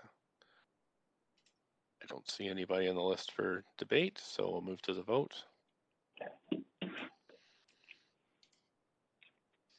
Councillor Dejanova, need a vote assist? Yes, I'm just pulling my panel up now, but in favor. Thanks. Thank you very much. And we have, that has passed with none in opposition. Okay, thanks, Council. So that brings us to the end of the referral reports. And now we're on to the bylaws. So we have 9 bylaws on the agenda. Council members who were not present for the meetings related to public hearing enactment bylaws must confirm they have reviewed the proceedings of the meetings if they wish to vote on the enactment. Bylaw 1 is from the public hearing of July 18th, and the decision was made at a reconvened council on July 24th, 2018, and will require most of council to review. So I'm going to, when I call your name, please please advise if you have reviewed the proceedings and if you will be voting. Councillor Bly is absent. Councillor Boyle? I have and I will. Councillor Dominato? No, I have not. Councillor Fry? I have and I will. Councillor Hardwick? No and no. Councillor Kirby-Yung? I have not. Councillor Swanson?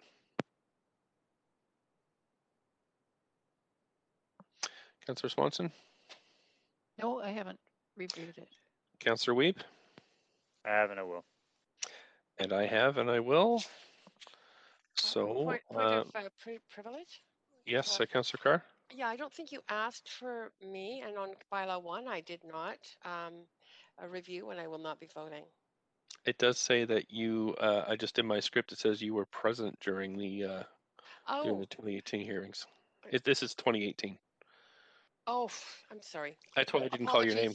Apologies. Yeah, got Okay, it. that's okay. There's a lot of stuff flying at us today, and Councillor Dejanova also is in that category. Okay, so I'm going to move to bylaw number 2. That's a public hearing of January 21st, 20 and 28th, 2020. Councillor Wiebe, you are absent. Have you reviewed and will you be voting? I have and I will. Thanks. Does any member wish to hold any of these bylaws for debate, separate vote, or conflict of interest? I don't hear anyone. I do. Oh, yes. Oh, I'm okay. sorry. Sorry. Councillor Carr, I have you on the list first. Sorry, I forgot the. Yes, Did you want to hold any, or are you good? I do. I'd like to hold bylaw 6. Okay, bylaw 6. And Councillor Swanson. Yeah, I just want to hold number 2. I don't have to talk about it, just vote against it. Councillor Carr, did you want to? I want to talk to it. Yes, I'm Okay. going to propose a referral. Okay, so we have bylaw number 6, which is right. It's the Nora Hendricks way. So what we have to do on that one, clerks, we have to move and second it and then go into debate. Is that correct? That's correct, Mayor Stewart. Okay, so can we have a mover for bylaw 6? I'll move it in order to be able to refer it. Thank you. Thanks very much. And do it second. Councillor Sorry, Kirby-Yung. Councillor Kirby-Yung. Thanks very much, Councillor Kirby-Yung. So I'll put us on the main queue. Councillor Carr, you have moved this, so you can go first. Up to 5 minutes for debate and decision. Great. Thank you very much. And Council, we have received, I did forward an amendment, and so although I moved the motion, I moved it in order to be able to debate it and to be able to table a referral motion. I did circulate information about that, but just to give you background, there's been a great deal of discussion about this, that the city acting city manager did send us some correspondence on this, and that was also, I recirculated that to you if you are looking for it this morning. But the gist of it is this. The naming of this street was suggested by the Civic Asset Naming Committee, who are volunteers within the city, and the mandate is to advise us on the naming of city-owned assets. It operates independently of other departments. And in the case of this particular naming, the city staff working with the Hogan's Alley Society were not aware of the work being undertaken by the Civic Asset Naming Committee. Conversely, the committee was not aware of staff's work. So when deliberating on the naming, there was not the correspondence either from the Hogan's Alley Society. I can say that as one of the 2 councillor liaisons, along with Councillor Dejanova, to the Civic Asset Naming Committee, that committee does do due diligence, and the name Nora Hendricks was on the reserve list for the area. There had been a lot of discussion about the potential and the possibility of finding one of the original members of the Black Nurses Union that did exist many decades ago, but committee members even though they did due diligence in searching, couldn't find a name, and so did land on the reserve list name of Nora Hendricks. But that there was concern raised after we voted on this council by the Hogan's Alley Society, and they have offered to perhaps contact other members within who are descendants within Hogan's Alley or in the Black community. They may be able to find one of the names that the civic ethic naming couldn't, and so I think it's worthwhile that being pursued, and thus my my amendment to refer this particular name back to staff for further public consultation. And the referral motion is actually in your inboxes. So it's also on the public screen. It's on the public screen already. Councillor Great. DiGenova. Okay, great. So we have a seconder. I'll put us on an amendment queue. Does anybody wish to speak to this referral? Mayor, Councillor Kirby-Yung, I'd like to. I'm having trouble getting on the queue. Okay, sure. Councillor Kirby-Yung, please go ahead, up to 5 minutes. Thank you. I wonder if I could ask a point of information of the mover through you, if that's sure. Possible. Thanks. Councillor Carr, I've heard diverse feedback in the community with respect to support or not support of this, and I'm wondering if you could share any feedback that may have come back through the Civic Asset Naming Committee in your role. Is there any awareness that potentially not naming the street in St. Paul's could result in a number of years or a significant delay in finding a suitable asset, given that the viaducts, there's no immediate plan to take them down, and there's quite a long reserve list in the city, and there's obviously a particular desire, I understand, from the community to have something located close to and appropriately sited near Hogan's Alley. So I'm just, I guess the crux of my question is, is the committee aware that sort of potentially not moving forward with this choice could result in a delay? In a delay in the use of the name, Councillor? In that, well, if there was a determination not to proceed, for example, with the naming of the site, the street on the St. Paul site, that it could be years before another suitable asset might be available. Right. To apply the name Nora Hendricks, I understand. So that is a possibility, but I do believe that in the referral back for more public consideration and consultation on this, that very question will be raised. I'm aware that the Hogan's Alley Society has named a temporary modular housing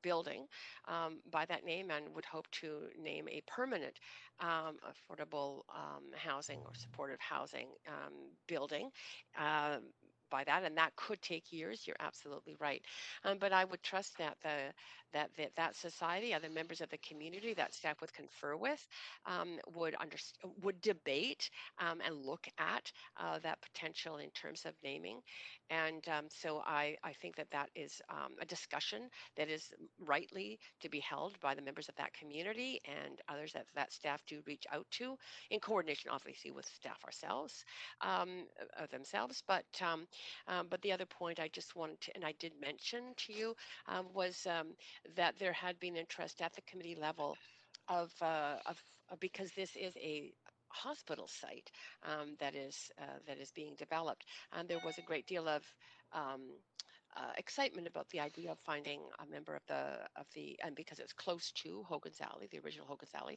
so the excitement about the possibility of finding the name of of one of the original Black nurses that served within the healthcare system in Vancouver, and that wasn't possible. And this might give room for that to take place. So I'm going to trust that process to come up with the appropriate name, and it may end up being the same name as we've got here, but I think that process is one that is good to pursue.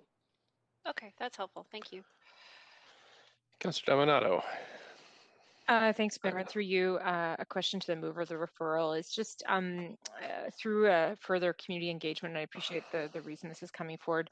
Will there also be a circling back with the Hendricks family? Because I believe they were quite excited about the naming and had communicated that via our city manager, and just how the family will be engaged, or will that be part of that? Councillor Dominato, I think that would be an appropriate point of information to ask of staff. It is, in fact, I'll make that a point of information that I have. Then. Yes. Yeah. So through you, Mayor, to the city manager. Yeah, City Manager. Well, Thanks, Mayor Stewart. So, yep, go ahead. Yes, so we would reach out to the individuals from the Nora Hendricks family and let them know kind of obviously that if this passes this development, and they would be part of the consultation that would be taking place from here on out. Okay, thank you for that. I appreciate it. Okay, thank you. Thanks. I don't see anybody else on the queue, so we can call a vote on this referral amendment.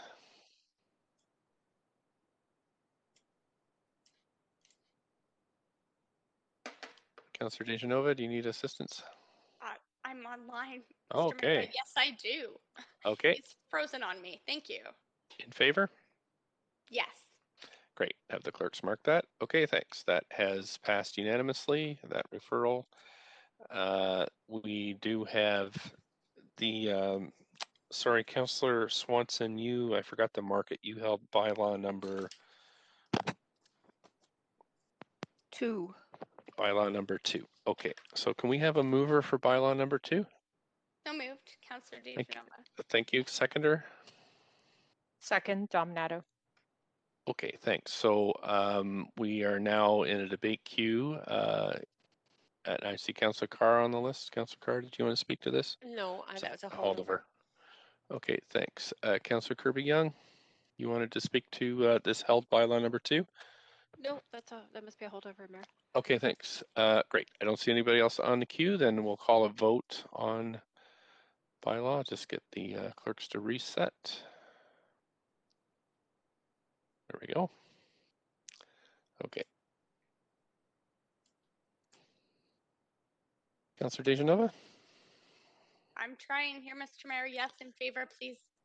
Mark Councillor Dejanova in favor, please. Councillor Swanson. Okay, that does pass with Councillor Hardwick and Councillor Swanson in opposition. We are at 11:27, Council, and so we are at the end of the bylaws. We are Mayor now Stewart? moving. Yes, clerks. We still need to vote on the rest of the bylaws. You're right. So we can do them all at once. So so we need a move on the. Let's see. Just looking at the script here. Right. So we just do yays and nays then. So all in favor of passing the bylaws, say yay. Yay. Opposed, say nay. Great. So that has passed unanimously. Thanks very much. The list of approved bylaws can be found on the city's website. And now we're moving to administrative motions, Council. 2 administrative motions on the agenda. Approval of form of development on 3435 East Hastings Street. Does any council member wish to declare a conflict of interest on this motion? I don't hear any. Any questions to staff? I don't see anybody on the list. Someone like to move this motion? So moved, Councillor Dominato. Thank you. Councillor Dejanova. Thank you, Councillor Dejanova. Any discussion? I don't see anybody on the list. All in favor say yay. Yay. Yay. Opposed, nay. Nay. We have 1 nay. Swanson. Yeah. Okay, so we'll go to recorded vote. If anybody needs to, clerks, we need to, do we need to reset that? Yeah, we have to reset it. Okay, please vote again. We had a.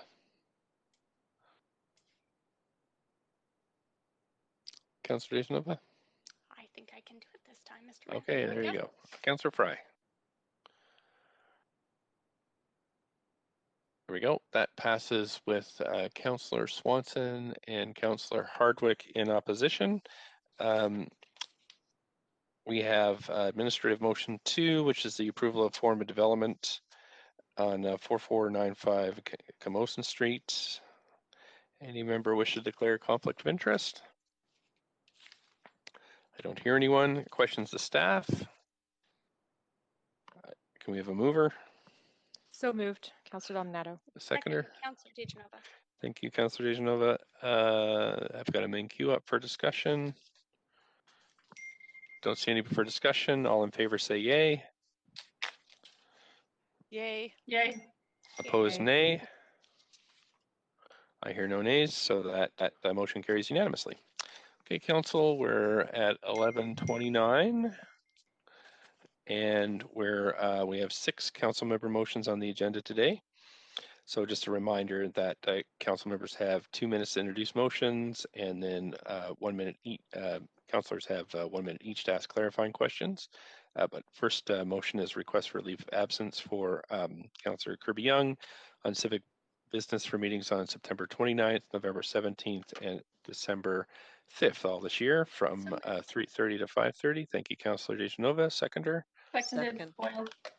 Okay, thanks very much. All in favor say yay. Yay. Opposed, nay. Great, that passed. Thanks very much. Okay, motion number 2 is implementing the UN Declaration of the Rights of Indigenous People in the City of Vancouver, and this motion is moved by Councillor Boyle. And Councillor Boyle, you have up to 2 minutes to introduce your motion. Please go ahead. Thank you, Mayor. Vancouver has done important work on reconciliation in the past decades, and now as both the provincial and federal government look at meaningfully implementing UNDRIP, the city can deepen our reconciliation work by collaborating with Musqueam, Squamish, and Tsleil-Waututh nations and urban Indigenous leaders to build an action plan on implementing UNDRIP within municipal jurisdiction. The task force approach outlined in the motion mirrors the approach taken provincially in the development of DRIPA. It was developed in collaboration with local Indigenous leaders based on the model of past Type D committee motions and has the support of the Musqueam, Squamish, and Tsleil-Waututh nations. And this is just the first next step. The most important engagement will happen by and through the work of this task force and the important work of breathing life into the action plan that is created will be the work of this council and future councils. So I hope that council will hear the voices that have signed up to speak to this motion, some very incredible leaders, and that we can support this work unanimously and see strong support in moving it forward. Second, Councillor Kirby-Yung. Okay, we actually not quite there yet. We do have a number of questions. So Councillor Carr, you have up to a minute. Thank you. Councillor, you did mention that has the support of the 3 host nations. I wonder if you could tell me if there is the support of the Urban Indigenous Peoples Advisory Committee of the city? Yes, the Urban Indigenous Peoples Advisory Committee, which Councillor Carr and I are liaisons to, actually first called for the implementation of UNDRIP back in 2013. So as we will hear from a member of the committee, when we hear from speakers, there's a lot of enthusiasm for seeing this work move forward in a tangible and meaningful way. And so thank you for that question, Councillor Carr. Great, thanks. Okay, Councillor Dominato, up to a minute. Thanks, Mayor. In light of the provincial work around UNDRIP and DRIPA, what kind of conversations have you had with provincial officials, given that municipalities are basically a creature of the province and subject to those charters? So if you could speak to that, that'd be helpful. Yeah, thanks. It's a great question. And there's a lot of alignment. So I've had informal conversations with a number of folks at the province about this work coming forward, including the Minister of Municipal Affairs and the Minister for Indigenous Rights and Reconciliation. I know it's on the radar of both of those ministries. And in a provincial staff presentation on DRIPA to the Indigenous Relations Committee at Metro, we heard very clearly that the province understands the need for supporting local governments in doing this work, as well as you described in that relationship, and that will be part of the provincial action plan. But in the meantime, what I've heard is support for the City of Vancouver, given our significant work on reconciliation and given the strong relationships that we have with the host nations, support for us starting this work and that informing the work that the province can do with other local governments and moving this forward as well. Thanks. That's it for questions. So Second, Councillor Kirby-Yung. Okay, so we've moved and seconded. I heard Councillor Kirby-Yung second. So we do have speakers for this. So thank you, Councillor Dejanova, seconder. Second. Well, I think I heard Councillor Wiebe second. So all in favor say yay. Yay. Yay. Yay. Opposed say nay. Great. This motion is referred to tomorrow. Mayor, can I just ask a point of Sure. procedure? Yes. Can you just remind me, is it still our practice that we are referring to hear from speakers starting at 3 o'clock, or are we just referring to hear from speakers whenever we finish the rest of the committee business ahead of this for tomorrow? Good question. I'll ask the clerks to help clarify, but I believe we do not have set times at this point. Mayor Stewart, that is correct. We will get to right. the speakers once we complete the standing committee agenda. And these are moved. They are presented in order as they appear here. So that's so this would be the first item whenever we get to this segment of the standing committee tomorrow. Okay, great. Appreciate that clarification. Thanks. No problem. Second, motion 3 is the solidarity with Indian farmers. And Councillor Swanson, you have up to 2 minutes to introduce this. Yeah, Please go thank ahead. you. So there's lots of Vancouver residents with ties to India who have asked me to bring this motion forward to show solidarity with millions of Indian farmers. The Indian government is withdrawing supports for farmers that provide minimum prices for certain farm products, and the farmers weren't consulted on this. They're afraid that if these measures are implemented, they won't be able to provide a livelihood and support their families. So millions of farmers in India have been peacefully demonstrating. Some say it's the largest demonstration ever in the world. And they've been met with tear gas and water cannons. Prime Minister Trudeau and Premier Horgan have spoken up on this issue. New West City Council recently passed a similar resolution to it. The Khalsa Diwan Society helped me write the resolution and they support it. And so I'm hoping all of you guys will too. Thank you. We have a question from Councillor Fry. Up to a minute, Councillor Fry. Thanks, Mayor. Thanks, Councillor Swanson. I've been looking for examples of the Premier or the Prime Minister speaking out against these legislative changes. All I can find is reference to them speaking out in favor of peaceful protest and resolving the differences, but I can't find any reference to the specific legislative changes they're speaking against. Can you point me in that direction? What I've found is them is like you speaking in favor of peaceful protest and negotiations. So you would be okay reflecting that in the final motion, which it doesn't right now. It refers to legislative changes. Well, the motion that the people that I've talked to want is one that refers to the changes. Right, but that's not accurate insofar as what the Premier or Prime Minister have said. The Premier, I don't think the motion refers to the Premier, does it? We're at the minute. So it sounds like a something to debate tomorrow. Councillor Kirby-Yung, up to a minute. Yeah, thanks. I have 2 questions. I'll be quick. I'm just wondering if you're planning on continuing to bring forward motions on foreign policy to our municipal council. Councillor Swanson? I can barely hear you. I said I'm wondering Sorry. if you're planning to continue bringing forward motions on foreign policy to our municipal council. If our residents ask me to, I may very well do that, yes. Okay, I'm just acknowledging that we have a great deal of priorities right here in our own backyard. Can you follow up on Councillor Fry's question also with the time I have as to clarifying what the province and the Premier Feds have actually said, if they've actually spoke out against the changes? I haven't seen that either. I'm checking with the motion. I'm just trying point to find number the 9. motion here. It's point number 9 in your motion. Can you read it to me? The BC provincial government has joined in speaking out against these legislative changes. Okay, I'll see if I can find that. Okay, we're at the minute. Just 3 seconds. Councillor Dejanova, up to a minute. Thanks, Mr. Mayor. Just following up on another answer of, or through you, Mayor Stewart, following up on Councillor Kirby-Young's question, Councillor Swanson, I'm just wondering, you said that if the residents ask you to bring forward motions, you will do so. How do you prioritize which motions to bring forward? Is it just any request to receive?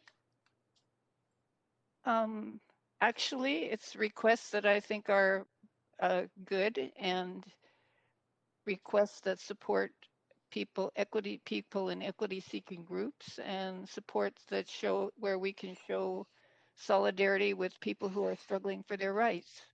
Thank you very much. And that's it.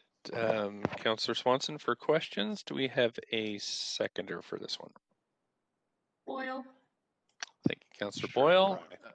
Oh yeah, Councillor Boyle seconded it. So we do have requests to speak to this. So can we refer this to tomorrow? Move referral. So moved. Thank you. Councillor Dominato, I think I heard as a seconder. Okay, thanks. All in favor say yay. Yay. Yay. Opposed nay. Great. Okay, thanks. So the next one, motion 4 is understanding COVID-19 recovery through economic and cultural stimulus projects. That's Councillor Kirby-Yung. So you're up for 2 minutes, Councillor Kirby-Yung. Thank you, Mayor. This motion, and I'll be brief, follows up to the discussion we had last council cycle. Council will recall with respect to the mayor's motion, which was titled similarly, but addressed specifically housing. And in terms of better understanding what housing projects were potentially being proposed that may not fit within policy or may potentially be economic stimulus projects. And in the course of that discussion, it became quite clear to me that we would benefit equally from understanding what commercial and new cultural or cultural revitalization projects were potentially on the horizon that could support those sectors of our economy and our economic rebound after COVID. So it is modeled previously on the mayor's motion, and at that time, it was determined, rather than it be an amendment, that it would be best to bring it forward as a separate motion, and that is what council has on the floor in front of them today. Great, thank you. Councillor Fry has a question for you. Up to a minute, Councillor Fry. Yeah, thanks. Just reading through the staff comments and concerns, the direction of motion could create confusion in the city's engagement with stakeholders. Can you elaborate on that if you're able? Yeah, I think that feedback mirrors exactly the feedback that was provided for the mayor's motion, which council went ahead and unanimously supported. And I think it was with respect to some discomfort with a new process, perhaps, or with, council looking at projects that were not fully articulated because they were at the kind of early concept stage and proposal. But I think that's really where that stemmed from. And to be clear, though, your proposal contemplates this really being an in-camera kind of thing, not engaging with stakeholders per se.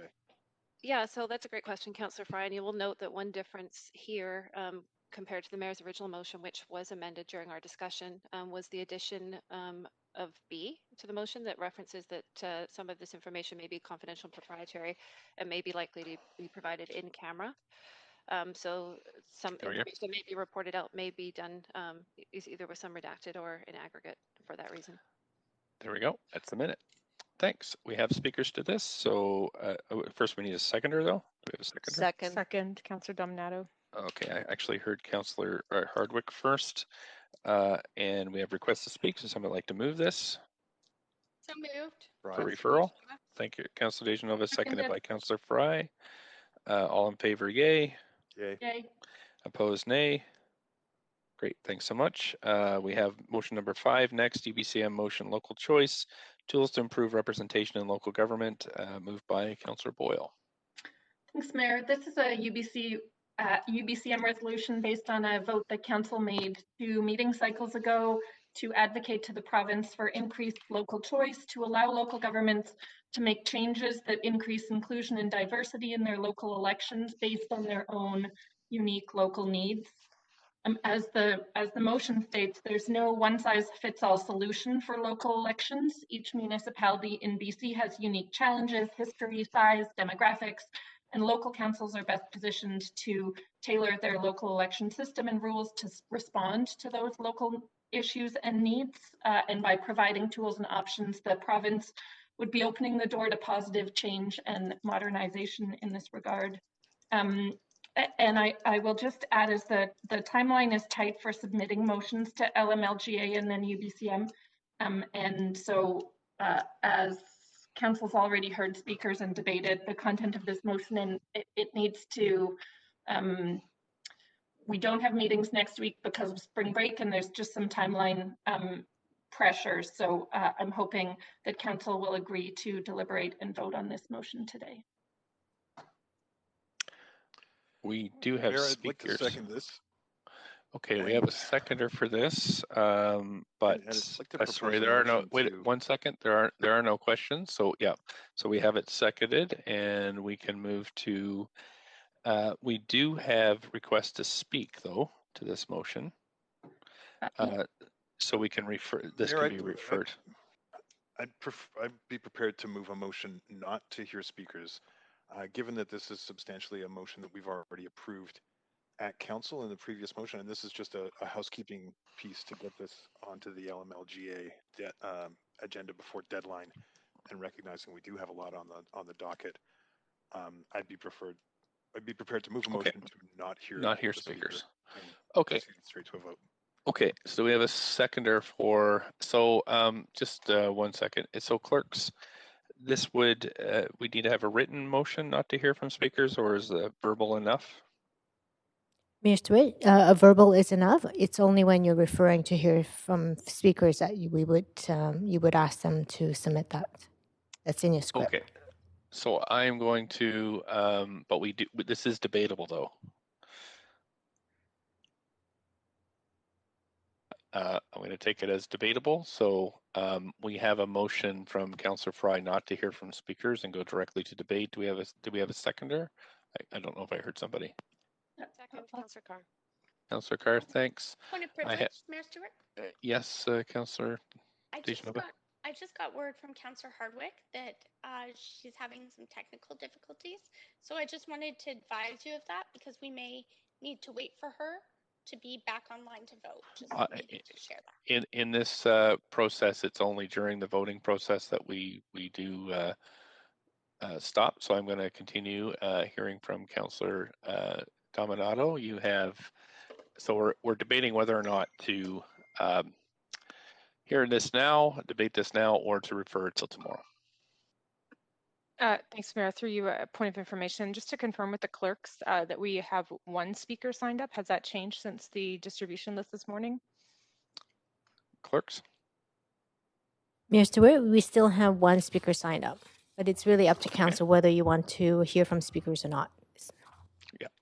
Councillor Thank Dominato? you. Thanks. That's it? Okay. So I don't see anybody else on the list. So we'll vote on whether or not to hear this from speakers. All in favor of not hearing from speakers, say yay. Mayor Stewart, if you're voting on this, Councillor Hardwick is not. Oh, I see her now. Councillor Hardwick, are you online now? Does seem yes. I was just going to do yays and nays.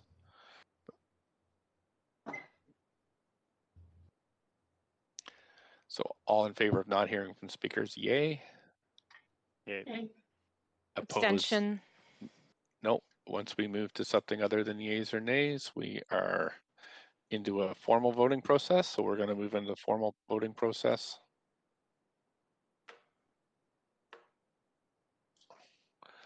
So that you're voting not to hear from speakers. If you vote in favor if you do not want to hear from speakers.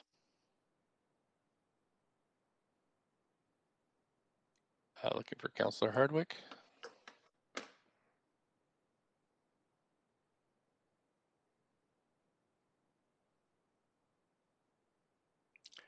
Councillor Hardwick, we're just waiting for your vote on whether or not to hear from speakers. You can always give me a verbal vote assist if you need be.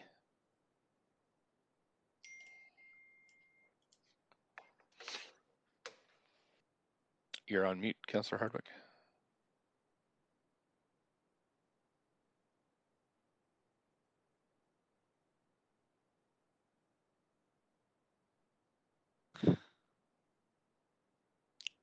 Councillor Hardwick, you're still on mute.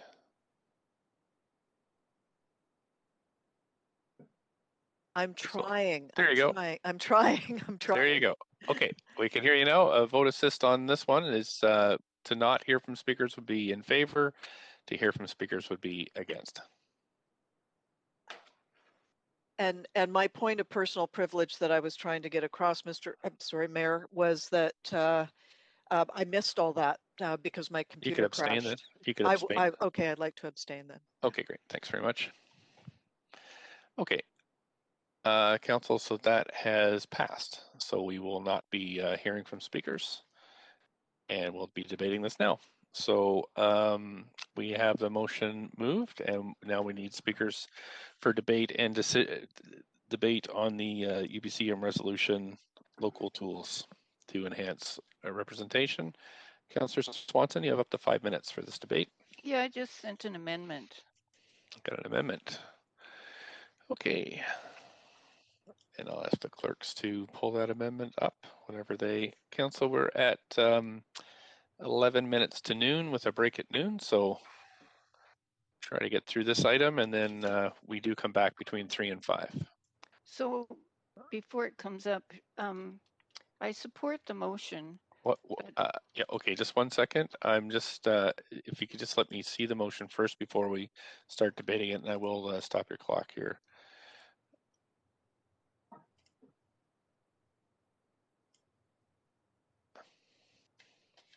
I just haven't seen the text of the motion, Councillor.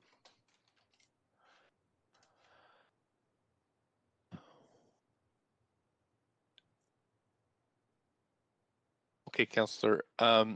The motion ahead of us, the Councillor Boyle's motion is to just send a resolution to the UBCM.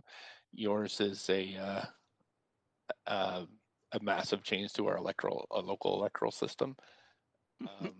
And so we're going to rule this one out of order. I think this would be better to come forward as a separate motion. It just is it's quite out of scope of what's being proposed here. So you still have the floor, though, if you want to go ahead.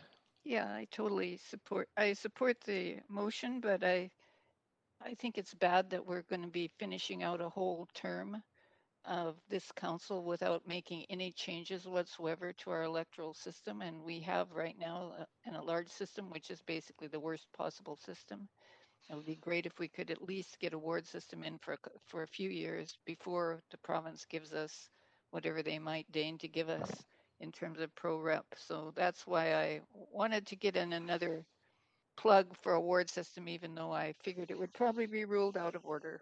Thanks, everybody. Okay, thanks, Councillor Fry. Up to 5. It won't take 5, Mayor. I just appreciate this being brought forward as a specific LMLGA motion and moving this through the queue so we can actually get it on the docket at LMLGA. This is something that we did approve and vote on at the time that I presented a larger omnibus motion on electoral reform. And this was in there, and we've already discussed it, so I'm hoping we can just move right along. Thanks, Councillor Dejanova. Up to 5. Mr. Mayor, I'm sorry. I was actually going to ask a question on something you had suggested, if I may, a point of information to you regarding your response to Councillor Swanson. I understand that you had ruled an amendment out of order, but I also understand that staff right now are currently undertaking work as a direction of council after Councillor Fry's motion and an amended motion. So would a motion that before that information comes back to us be allowed? Or would that be out of order as well, because we've already directed staff to go and do something? My understanding is staff were not directed to just in terms of procedure. This is council sending this to the UBCM for consideration, which is beyond what we've done in the past. No, I do understand that. I just also understand your response to Councillor Swanson was to bring something as a separate motion. So I just, in the interest of time, I won't comment on any of that unless there's a motion that comes forward. Okay, thank you. Okay, thanks. Councillor Carr? Thanks, Mayor. I just had to comment on the point raised by Councillor Swanson. The at-large system is not the worst system. Democratically, the single-member riding with first past the post voting is the worst in terms of representation. Proportional representation and the number of votes counting towards getting towards proportional representation. Just to clarify, but I do support us moving forward with this. Thank you. Councillor Boyle. Thanks. I'll just close to say I appreciate council dealing with this in a timely manner, considering the deadlines for resolution submission, and want to just echo some of the comments that we heard when this issue came up, related to Councillor Fry's motion a couple of meeting cycles ago, to remind council that the province of Ontario had local choice legislation for a while, at least, under the then provincial Liberal government, and it allowed a handful of municipalities, it allowed all municipalities the option to make changes to their systems. A couple of local governments made those changes and began to explore what ranked ballots in particular would look like, particularly in terms of improving representation and diversity on those councils, and saw positive outcomes in terms of improved representation in their elections.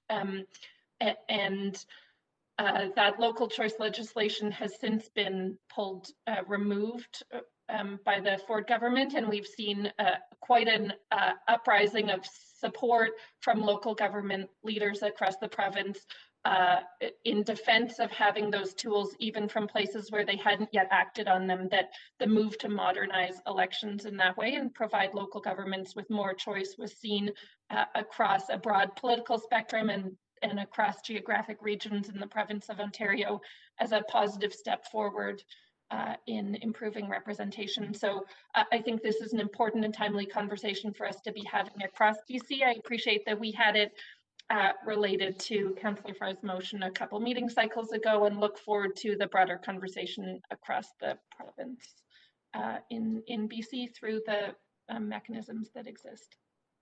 Thank you, Councillor DeGenova. You got just under 4 minutes. Thanks very much. And I just want to start by apologizing to Councillor Boyle. I wasn't going to go on the queue, but I did want to state that I would be voting in opposition. I want to state why specifically. That I am looking forward to seeing the results and the research and the information that we will be getting back because of the amended version of Councillor Fry's motion that was sent off to staff. I understand that this is something that would go to LMLGA, but at the same time, we may see information that comes back from our staff, and we may actually move forward in a different way. And for that reason, I just don't think it's the right time. I'm not saying that I wouldn't support this had that information already come back, but I want to be very clear that this is about process, and that's the reason that I'm not able to support this going to LMLGA, because it would be sending something that clearly at LMLGA will be noted as a motion from the City of Vancouver.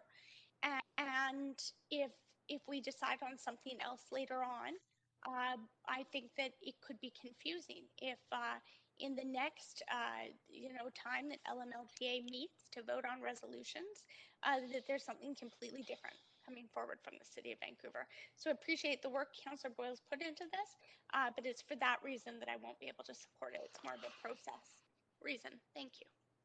Thanks. We do have 3 minutes left before noon. Councillor Kirby-Yung. Yeah, I wonder if I could ask a point of information of the mover through you. Sure. Yeah, thanks. Councillor Boyle, do you see the potential adoption of local choice as being one opportunity to implement a ward system in Vancouver? That certainly isn't the specific direction. I think we need a much larger conversation. As both Councillor Swanson and Carr spoke to, there are a lot of details to look into in terms of the weeds of systems, and I don't think we need to go there now. I think that's the work ahead to determine if the goal is increased representation in different settings in different regions. What tools would get us there? So really, sincerely, not presupposing where that conversation goes. And by way of a quick follow-up, if I could, Sure. If it were to pass, with this resolution, what's your the voting system that you favor?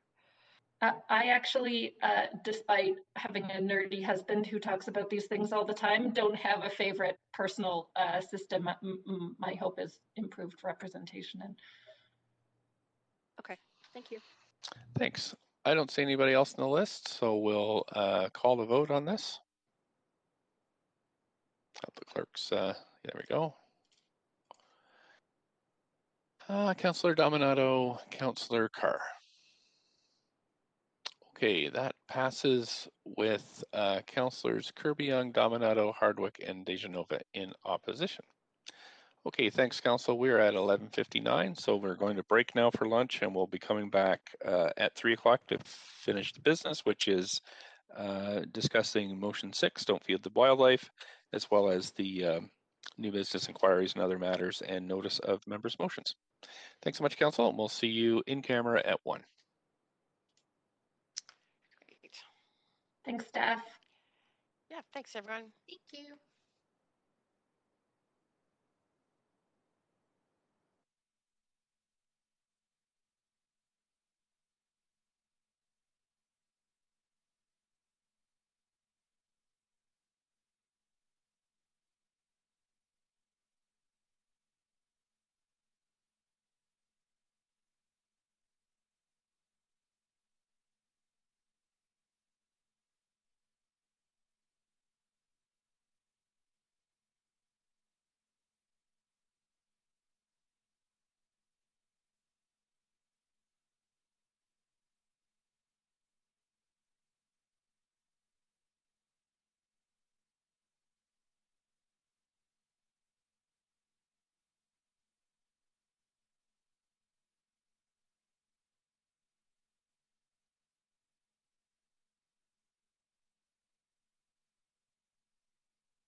You can go ahead whenever you're ready. Thanks so much. Okay, Council, we're going to reconvene now, and from my memory, we are on motion 6, which is Councillor Fry introducing the Don't Feed the Wildlife. Just before I let you go there, Councillor Fry, I just have to get my panel up and running here. Oops, give me 1 second. Can't.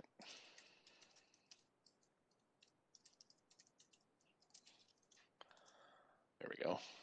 Oh, sorry. Just 1 second, Councillor Fry.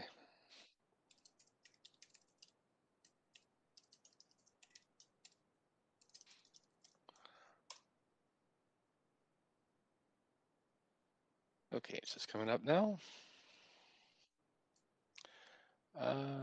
Okay, so Councillor Fry, please go ahead up to 2 minutes whenever you're ready. Thanks, Mayor. And apologies, the original title of this motion was "Please Don't Feed the Animals," but in my delivery, I lost the "please," and I apologize for that because it was a much nicer approach. The gist of this is that currently the City of Vancouver, we have no bylaw to prohibit the feeding of animals, wild animals, in the City of Vancouver, and we see this with variously jurisdictions. Through the Park Board has a bylaw to prohibit the littering of food that would attract wild animals. The BC Wildlife Act has has laws against feeding of dangerous wild animals, which are identified as wolves, bears, cougars, and coyotes. And of course, the Federal Fisheries Act prevents the feeding of marine mammals like harbor seals. But for everything else, including raccoons, skunks, pigeons, gulls, there is no bylaw. The City of Victoria has recently enacted a bylaw to prohibit the feeding of rabbits and deers and the like in the city limits, including crows and gulls. The City of Edmonton has also just very recently introduced bylaws to prohibit the same. We know that through the feeding of even innocent animals, we tend to create attractants for opportunistic feeders. We also, this creates a significant public health risk. So in my neighborhood, we have a lot of indiscriminate feeding of seagulls. Seagulls' feces has been known to carry antibiotic resistant bacteria and create a significant health issue in a number of jurisdictions.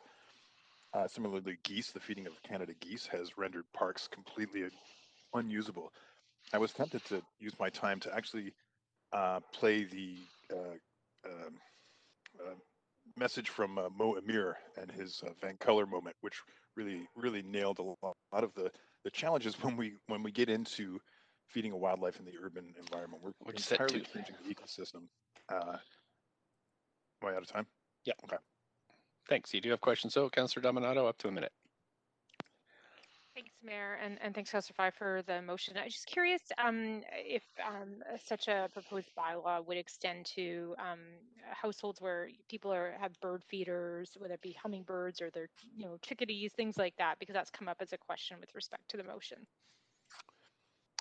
Yeah, thanks. So it does actually specifically contemplate exemptions for hummingbird feeders and songbird feeders. And I will add that a lot of this, the recommended bylaw language, the suggestions there were courtesy of the BC SPCA, who have been promoting this as an effort to educate the public and really prevent some of the bad outcomes for wild animals. Thank you. Okay, thank you. Councillor Kirby-Yung. Thanks. Councillor Fry, I'm wondering why you didn't pursue the suggestion from staff to pursue working with the province instead to broaden their ability to enforce the Wildlife Act. I think that's first and foremost, I don't think that would address a lot of the sort of nuisance stuff that we hear from like the downtown Vancouver BIA around pigeons and people feeding pigeons in public plazas. And it would just be, I think, essentially downloading a responsibility. And again, the Wildlife Act really covers dangerous animals. It doesn't deal with things like raccoons. Well, I think that was the question around broadening it, right? For that reason, I guess my second question is wondering why you're not suggesting pursuing Part A of the motion, also based on staff feedback, to confirm what legal authority the city has within the Vancouver Charter or the Community Charter first, before asking for both that as well as preparation of bylaws at this stage. That is the direction in the Section A. yes, I understand that, but you're also asking that bylaws be considered in the subsequent resolutions. So I'm wondering why not just proceed with A first. Just at the minute. Councillor Swanson. Yeah, I'm not saying I disagree with that I agree with the implications of this question because I have a hummingbird feeder, but why are they excluded from your motion? It was the recommendation of the BC SPCA. I think there is some legitimate benefits for songbird populations to feed them over wintering months. And so they try and strike a balance around where there's legitimate helping of wild animals versus the majority of feeding cases which are not helping wild animals at all. What about those kind of bird feeders that are designed to prevent spillage so that they are just designed for the birds and not for rats who get the seeds that fall down, or for chipmunks? That's Would they be articulated. okay? Yep, that's articulated in the suggestion. Yeah, okay. Okay, great. Thanks. That's it for questions. We need a seconder then. Second, Councillor Carr. Councillor Carr, thank you. And we have speakers to this, so need somebody to refer it. Move referral. Thank you. Councillor Dejanova, seconder. Second. Councillor Weeb, thank you. All in favor, yay. Yay. Yay. Opposed, Yay. nay. Okay, great. So that's moved to tomorrow. Next, we have notice of council members' motions. If you just want to put yourself on the queue, Councillor Swanson. Yes, I have increasing public access to information about Falls Creek South. Okay, thank you. And just make sure, everybody, that you send your text into the clerk. Councillor Kirby-Yung. Thank you. Thank you, Mayor. I have two. The first one titled Opening Up Enabling Readiness for Post-Pandemic Arts, Events, Hospitality, and Tourism. And the second motion entitled Turning Construction Hoarding into a Canvas for Public Art in Vancouver. Thank you. Councillor Dominato. Thanks, Mayor. I have one motion on notice that plan to significantly reduce the city's permitting backlog. Okay. Councillor Dejanova. I have one, Mr. Mayor. It's breaking glass ceilings, support for social media platforms and relevant web-based forums to be considered publishers by law. Okay, thanks. Councillor Weeb. Yeah, I have one brought forward from the Person with Disability Advisory Committee called Accessible Voting Options for Municipal Elections. Okay. Councillor Kirby-Yung. I have an item of new business if we're moving to that section. I don't see anybody else on the queue here. So, yep, we've got, first of all, though, we have no request for leave of absence, new business item 1 for Councillor Bly. So leave of absence for Councillor Bly for civic business for meetings from March 9th and 10th and March 11th, 6 to 10 p.m. March 12th from 9:50 to 11:30 a.m. So we have a mover, we have a seconder. Second, Councillor Carr. All in favor, yay. Yay. Yay. Opposed, nay. Okay, thanks. We have a request for leaves of absence of Councillor Boyle, leave of absence for civic business for meetings of March 10th from 9 a.m. to noon. Somebody like to move it? So moved. Thank you. Seconder? Second. Thanks. All in favor, yay. Yay. Yay. Okay. Opposed, nay. Great. Thank you. It was Councillor Carr who seconded clerks. Thanks. Okay, so we have new business. Councillor Kirby-Yung, go ahead. Yeah, thank you, Mayor. I'm hoping to bring a motion forward under new business that I had circulated in advance to Council, and it's titled Opening Up Enabling Readiness for Post-Pandemic Arts, Events, Hospitality, and Tourism. And the reason I'm asking for Council support in considering bringing this as new business today is given the timeliness around the province's recent announcements for BC's expedited vaccination program. And that changes the timelines for anticipation when different restrictions will be lifted. And we've heard clearly from many industry groups, be it the tourism and hospitality sector, hotel workers, restaurants, arts and culture, particularly small events, that what they really need to have is a clear and articulated plan that outlines the anticipated phases of opening for different sectors and types of businesses and sequencing around those. Other countries have done this. I'd say England is one example. And it's incredibly helpful and important information to have for industry to plan. And so a number of groups are hoping for council support and calling for this. And given that we have a 3-week gap between our meetings till the end of March, that's the first part of the motion, which is really advocacy on that. The second one is for council to get some information back, quick information to signal the understanding that while we didn't anticipate that smaller outdoor events would be allowed until the fourth quarter, now we're hearing signals from the PHO that that could be Q3 and it's likely to be. And so I think it would be helpful for staff to know, just as we did with restaurants, what readiness that we have in terms of staff resources to be able to support those small outdoor events, anticipating there's going to be demand for them, pent up from both the public and in support of economic recovery for our arts and culture sector. So there's 2 clauses. Hoping the clerk can bring those up on screen.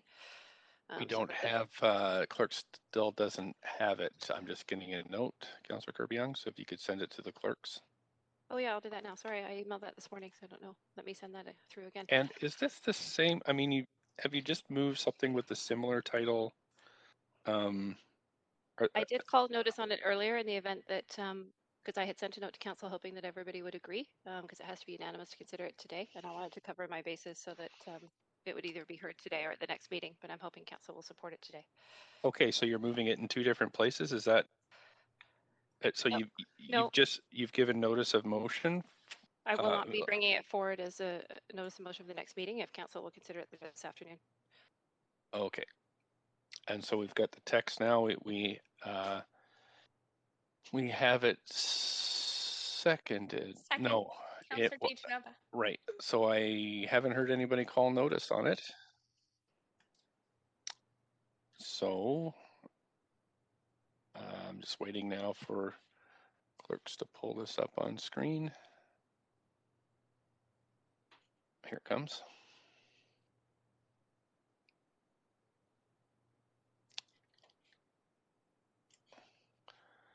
Okay, council, so I'm just going to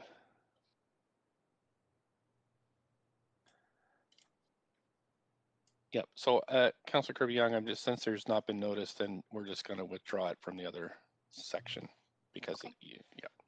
Okay, so council, if you'd like to speak to this, we'll put you on the main queue. So Councillor Kirby-Yung, you've moved this, so you have another 5 minutes if you want to go ahead. Yeah, there's 2. I wonder if I could just ask the clerk to scroll to the 2 recommendations. Or resolutions, I should say, at the end, if that's possible.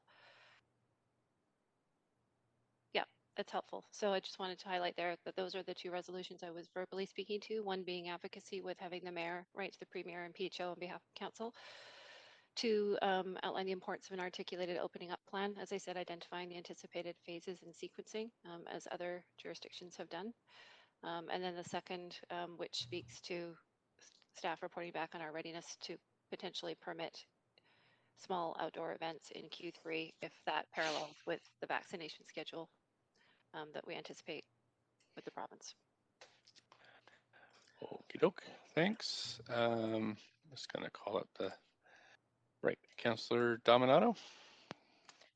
Thanks, Mayor. I'm happy to support this motion. I think it's critically important that we're in a state of readiness. I think there's a lot of pent-up desire on the part of the public to get out and resume some level of normalcy, and certainly the vaccine rollout is heralded as giving us that optimism that we'll be able to, potentially later summer start to enjoy some regular activities.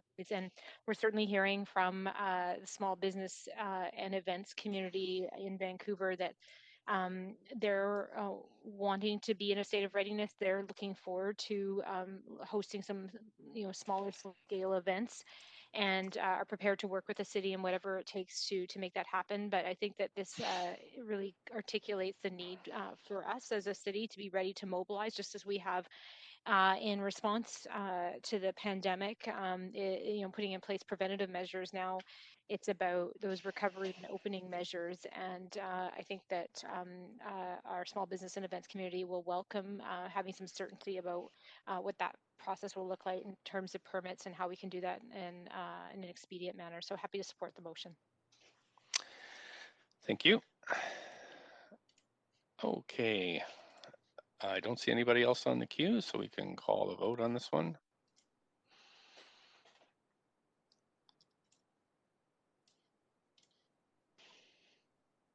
Councillor Fry, Councillor Boyle, Councillor Dejanova. Councillor Boyle.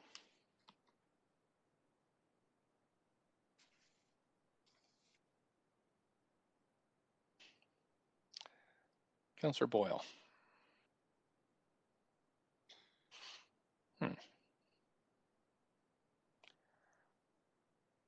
Clerks, I see Councillor Boyle's name on the screen. Council, of course, has to do our process. If we have a councillor that's present and then that goes down during the voting, we have to pause. So I'm just going to pause until we get Councillor Boyle back on the line so we can complete this vote.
Council, we're still trying to reach Councillor Boyle. We'll get back to you as soon as we've reached her. Hi, Mayor. Sorry, I had to deal with a family issue and a phone call for a moment. Okay, we've just, we're in the middle of a vote on Councillor Kirby-Young's. Oh, yes. Okay, I will have to abstain, having missed the conversation. Supporting Gary. Thanks so much. There we go. So that's passed with none in opposition. Thanks, Council. We'll go back to the list. Councillor Swanson, new business. I have 2 inquiries. Okay, I don't see anybody else. So I'm just gonna, if you don't have new business, Councillor Swanson, I'm just gonna move you off the queue and get you to put yourself back on. And councillors, I am actually on the wrong queue, so I'm just gonna clear this queue that I'm on now and move back to the, there we go. So now I've got the right queue up. If you wanna go ahead, this is the new business section. Councillor Carr, new business. Oh, I thought you completed new business. I'm sorry. I was on for inquiries. I'll take myself off if you Okay. haven't. Anybody else new business? Councillor Swanson, new business? Nope, just inquiry. Okay, everybody's jumping the gun here. So I don't see, so nobody on for new business. Now we'll move to inquiries. I have Councillor Swanson, Councillor Carr, Councillor Dejanova. Councillor Swanson, go ahead. Okay, I have 2. So the first one is, this week, Council got a couple of important memos. One was about CAC lease payment policy, and the other one was about the definition of social housing. They were both in response to Council motions. And so I'm wondering, how does it get decided whether it's a memo or a public report? And can we get assurance that the memo, these 2 memos, plus other ones that we get in response to Council motions, will be made public? And is there a way that that Council can determine whether or not a report back is either a memo or a public report? So that is my first question. First inquiry. Point of parliamentary procedure, Mayor. Yes. I'm going to ask this delicately as to whether we may be referring to memos that are confidential and not for public discourse. So if we could just assess that before we continue with any answers. Well, it's over to the city manager. So city manager. Certainly, and thanks for the question, Councillor Swanson. So we will assess each of those kind of requests for direction from council on a case-by-case basis. I mean, generally, our aim is to get back to council as quickly as we can. It's much faster for us to do that in a memo versus a report, and particularly where there are no recommendations from staff coming back. Then, if it's just a matter of information and explanation for council, obviously we're happy to take any further direction that may arise from those memos. The memos are, other than the ones that are specifically delineated as confidential, are eventually made public. We have a process whereby they're posted on the website periodically. So I can confirm that that does happen. Yeah, I think, again, if council is looking for a report back in council, like an administrative report, that's your prerogative to indicate that. Again, what that may do, though, is, particularly given kind of demands on council agenda time, is that may delay the response. So, I mean, generally, memos are a much more efficient way for us to respond to you. So how much time is there between the memo and when it gets posted? I would have to confirm off the top of my head. I don't recall the frequency on which those are posted, but we can definitely get back to you on that, Councillor. Okay, so my second inquiry is, I understand that there is a plot afoot to balance buses, and that balance means cut in TransLink ease, and that the bus stops in question are 22nd and Nootka, Kamloops Oak, King Edward and Laurel, Alexander, Breckenridge, Collingwood, Oak and 43rd, 71st and 22nd. So what I'm wondering is, have the Seniors Committee and the People with Disabilities Committee been consulted about this? And can the city put the brakes on the cuts until these committees are consulted? So, Councillor, yeah, we can certainly follow up. TransLink does its own consultation on those matters. In terms of how we engage with that, I can confirm with engineering and we can let you know. Okay, thank you. Thanks. Next, we have Councillor Carr for inquiries. Yes, thank you. I have two. Well, actually, it's one general theme, but there are two subtopics. My inquiry is around the correspondence that we received. There were two pieces of correspondence from the VSB, the Vancouver School Board or Board of Education. The first was regarding fostering a closer collaborative relationship between the Vancouver Board of Education and the City of Vancouver Council, requesting the establishment of a joint VSB-COV committee to collaborate on advancing capital projects by the Board of Education, with a committee consisting of 3 trustees and 3 councillors. And so I am inquiring as to what the process and the timeline are for council to be able to consider this request. So, Councillor, I think first of all, just to confirm that we do work very closely at a staff level with VSB and have standing kind of communication with them. Obviously, this is a different request for collaboration at the level of elected officials. It really is in your court. I think if there's additional information, we can take a look at that request and see if there's any additional context or advice we can be able to provide around it. But ultimately, just from a procedural perspective of how that would be set up and how council may, for example, appoint the councillors who would sit on that. So we can take that back, and then it's up to you in terms of timeline to process it. Yeah, so as a follow-up on that question, my thoughts are, does this require a motion by a councillor? Because I'm certainly happy to pursue this, or would it come in the form of a staff report? Sorry, Councillor. Yeah, my recommendation, it would be appropriate for a councillor motion. Okay, sorry. Inquiries did not come before notice of motion. But anyway, thank you. I'll proceed on that on that advice. The second piece of communication from the Vancouver School Board was around data sharing. I've raised this at council before, the importance of the school district knowing sort of our projections around population and development potential, et cetera, in their long-range facilities planning.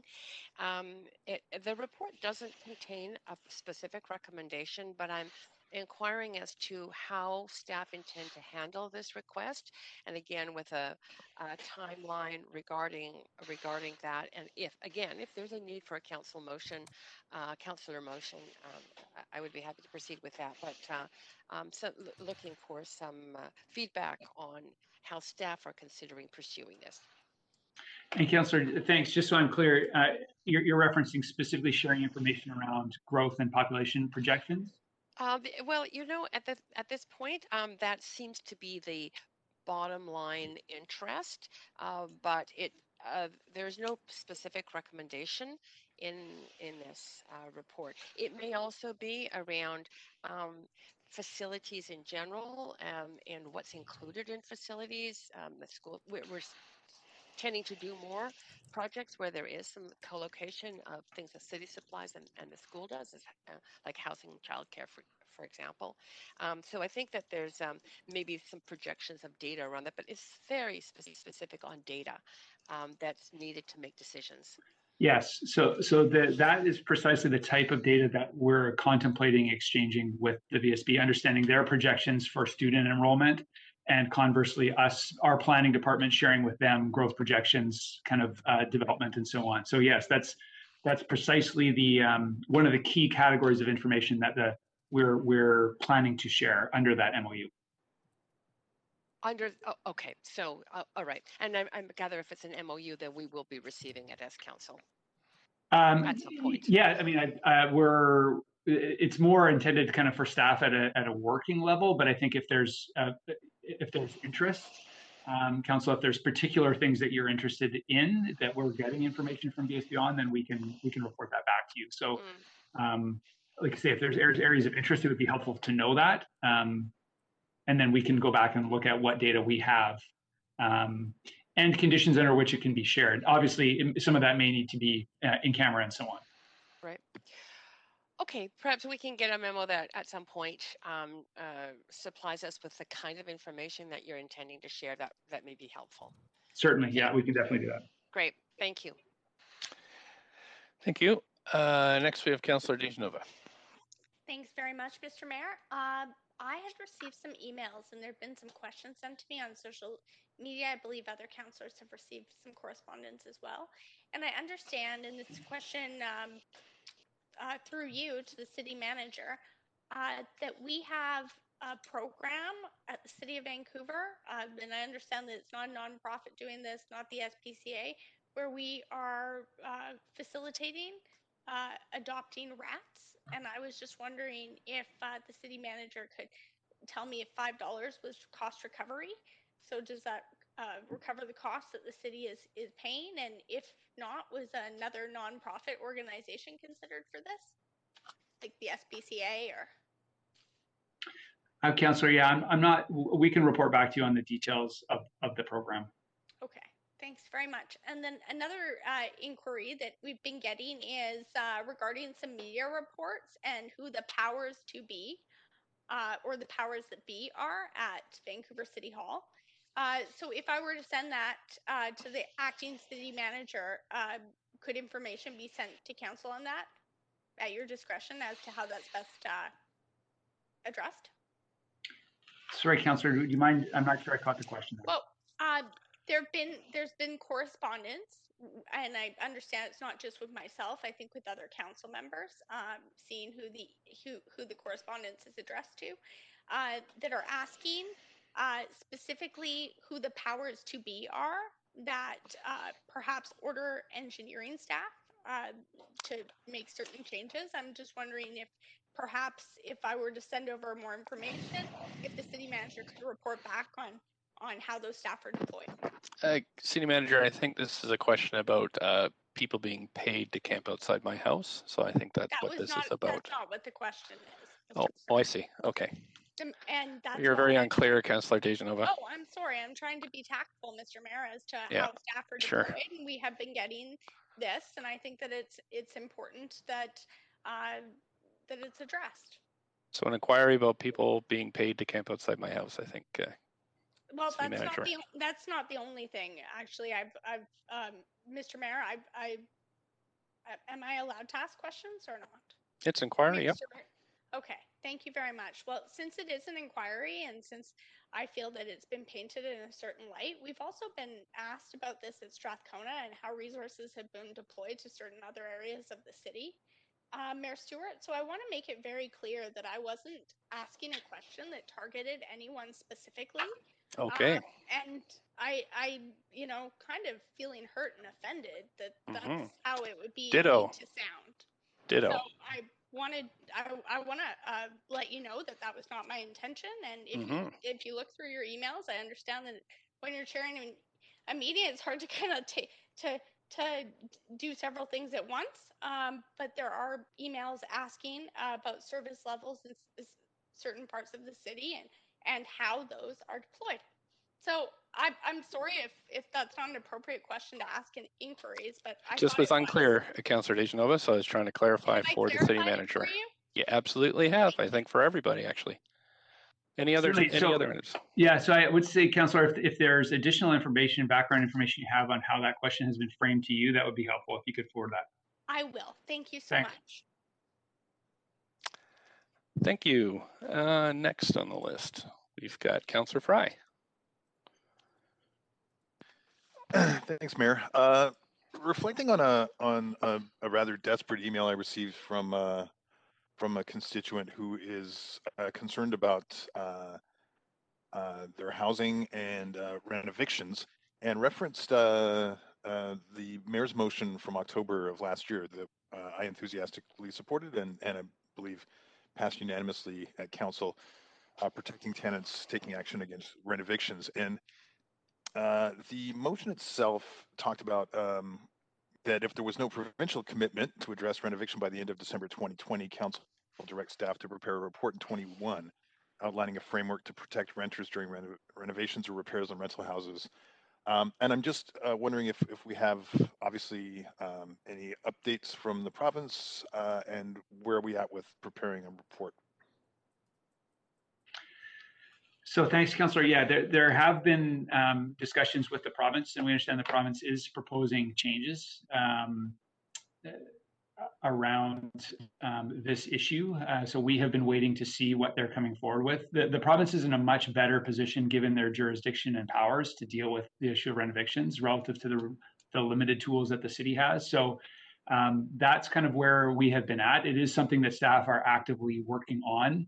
And like I say, engaged with the province on. And we appreciate council's direction that depending on what the province does, there may be a need for the city to act on this. But I would say in terms of an update of current status, that's where we're at to my knowledge. Okay, thanks then. Thank you. Councillor Dominato.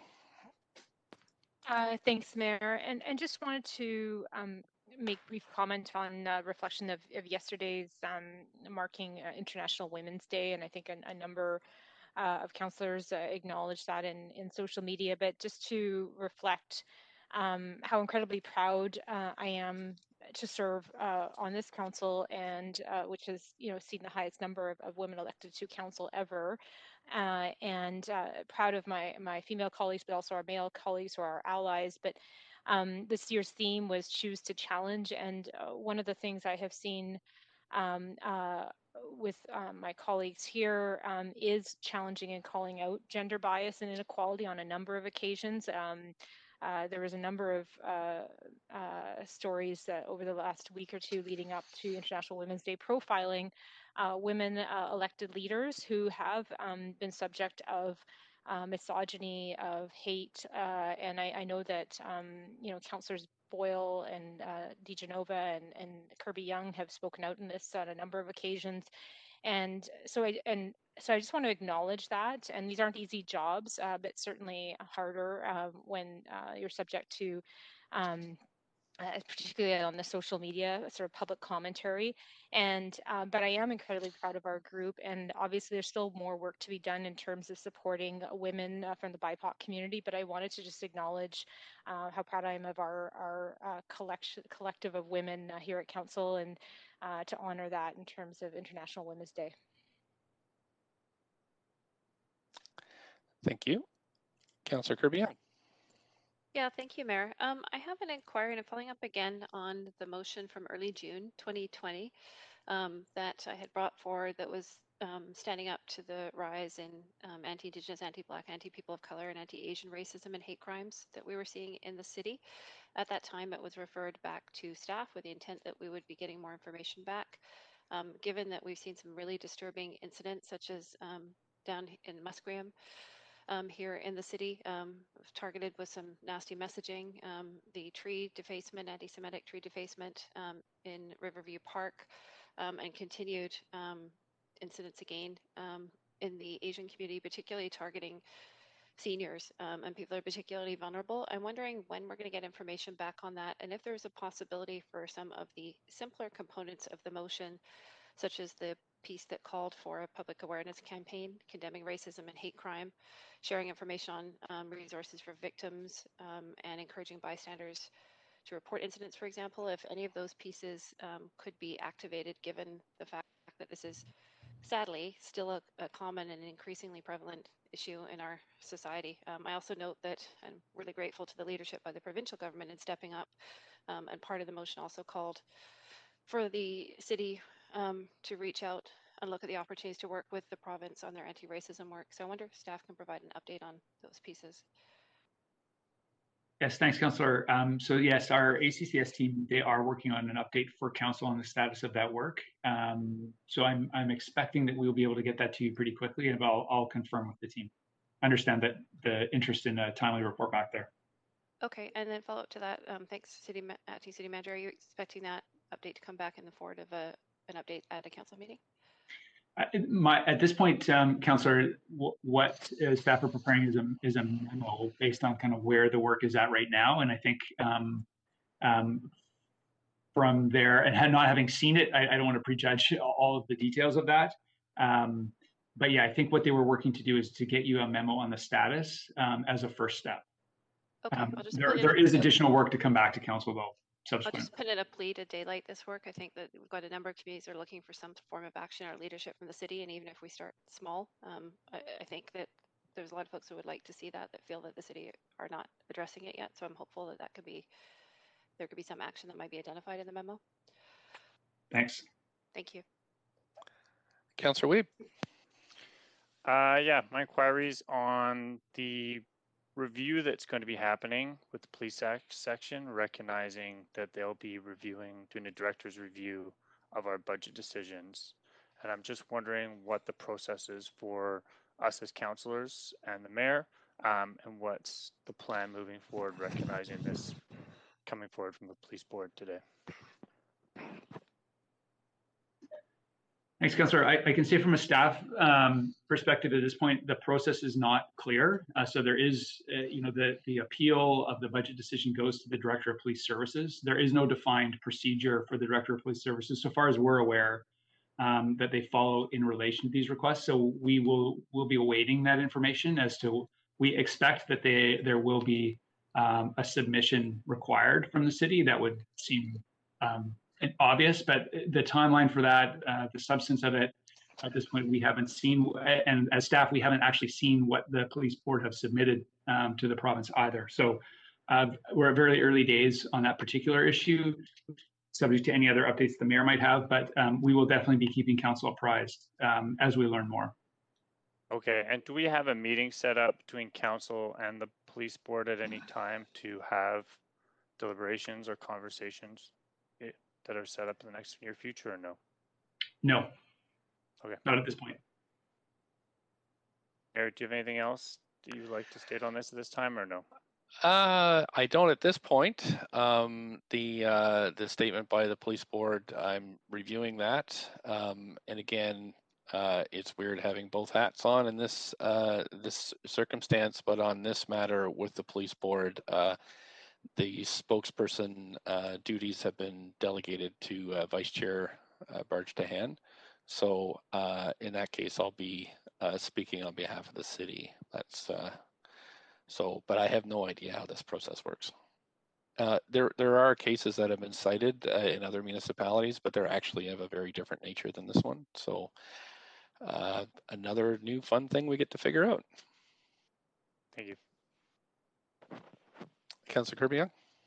Yeah, I wonder if I might ask a follow-up question on that, just for clarity. And perhaps this is best directed through you, Mayor, to this acting city manager. And that is just, if this is a legal matter, as with other legal matters, would the standard protocol follow that typically mayor and council do not comment on an open legal matter if this is effectively a legal challenge? I wonder if, I just want to be very clear on this. It's not a legal challenge. It's a provincial procedural challenge. So there's no courts involved.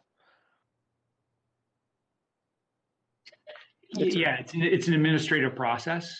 It's not quasi-judicial or in that respect. Again, at this point, absent further information around how the process will work, it's somewhat difficult to provide council any advice at this stage, but we'll certainly do that as we go. Okay, so just quick follow-up then, would understanding it sort of a procedural administrative piece, and I appreciate that clarification, would the city manager advise that until there is further information available, it might be wise to determine that process before commenting vociferously or not on such a matter? Just looking for guidance here, I guess, right? Yeah, I mean, in terms of commenting on the process, I would say yes. Obviously, council has made decisions with respect to the police budget, and councillors are all on the record, or those councillors that participated in those decisions are on the record in terms of their views on that. I think that's all fair game. At this stage, there isn't much I would suggest avoiding, just because of lack of information, detailed comment on the process itself or how this should play out. But in terms of the substance of the dispute, I think that's all pretty much in the public domain. Thank you. I'm not sure if that helps or not, but. Yep, no, thank you. Appreciate it. Okay, council. I don't see anybody else on the list, so we can adjourn. Motion to adjourn. Thank you very much. Thank you. All in favor, yay. Yay. Yay. Opposed, nay. Great, thank you. And we'll see you at 6 o'clock, council, for the public hearing. Thanks very much. Have a good day. Thanks, everyone. Thanks, staff. Stretch your legs. Bye.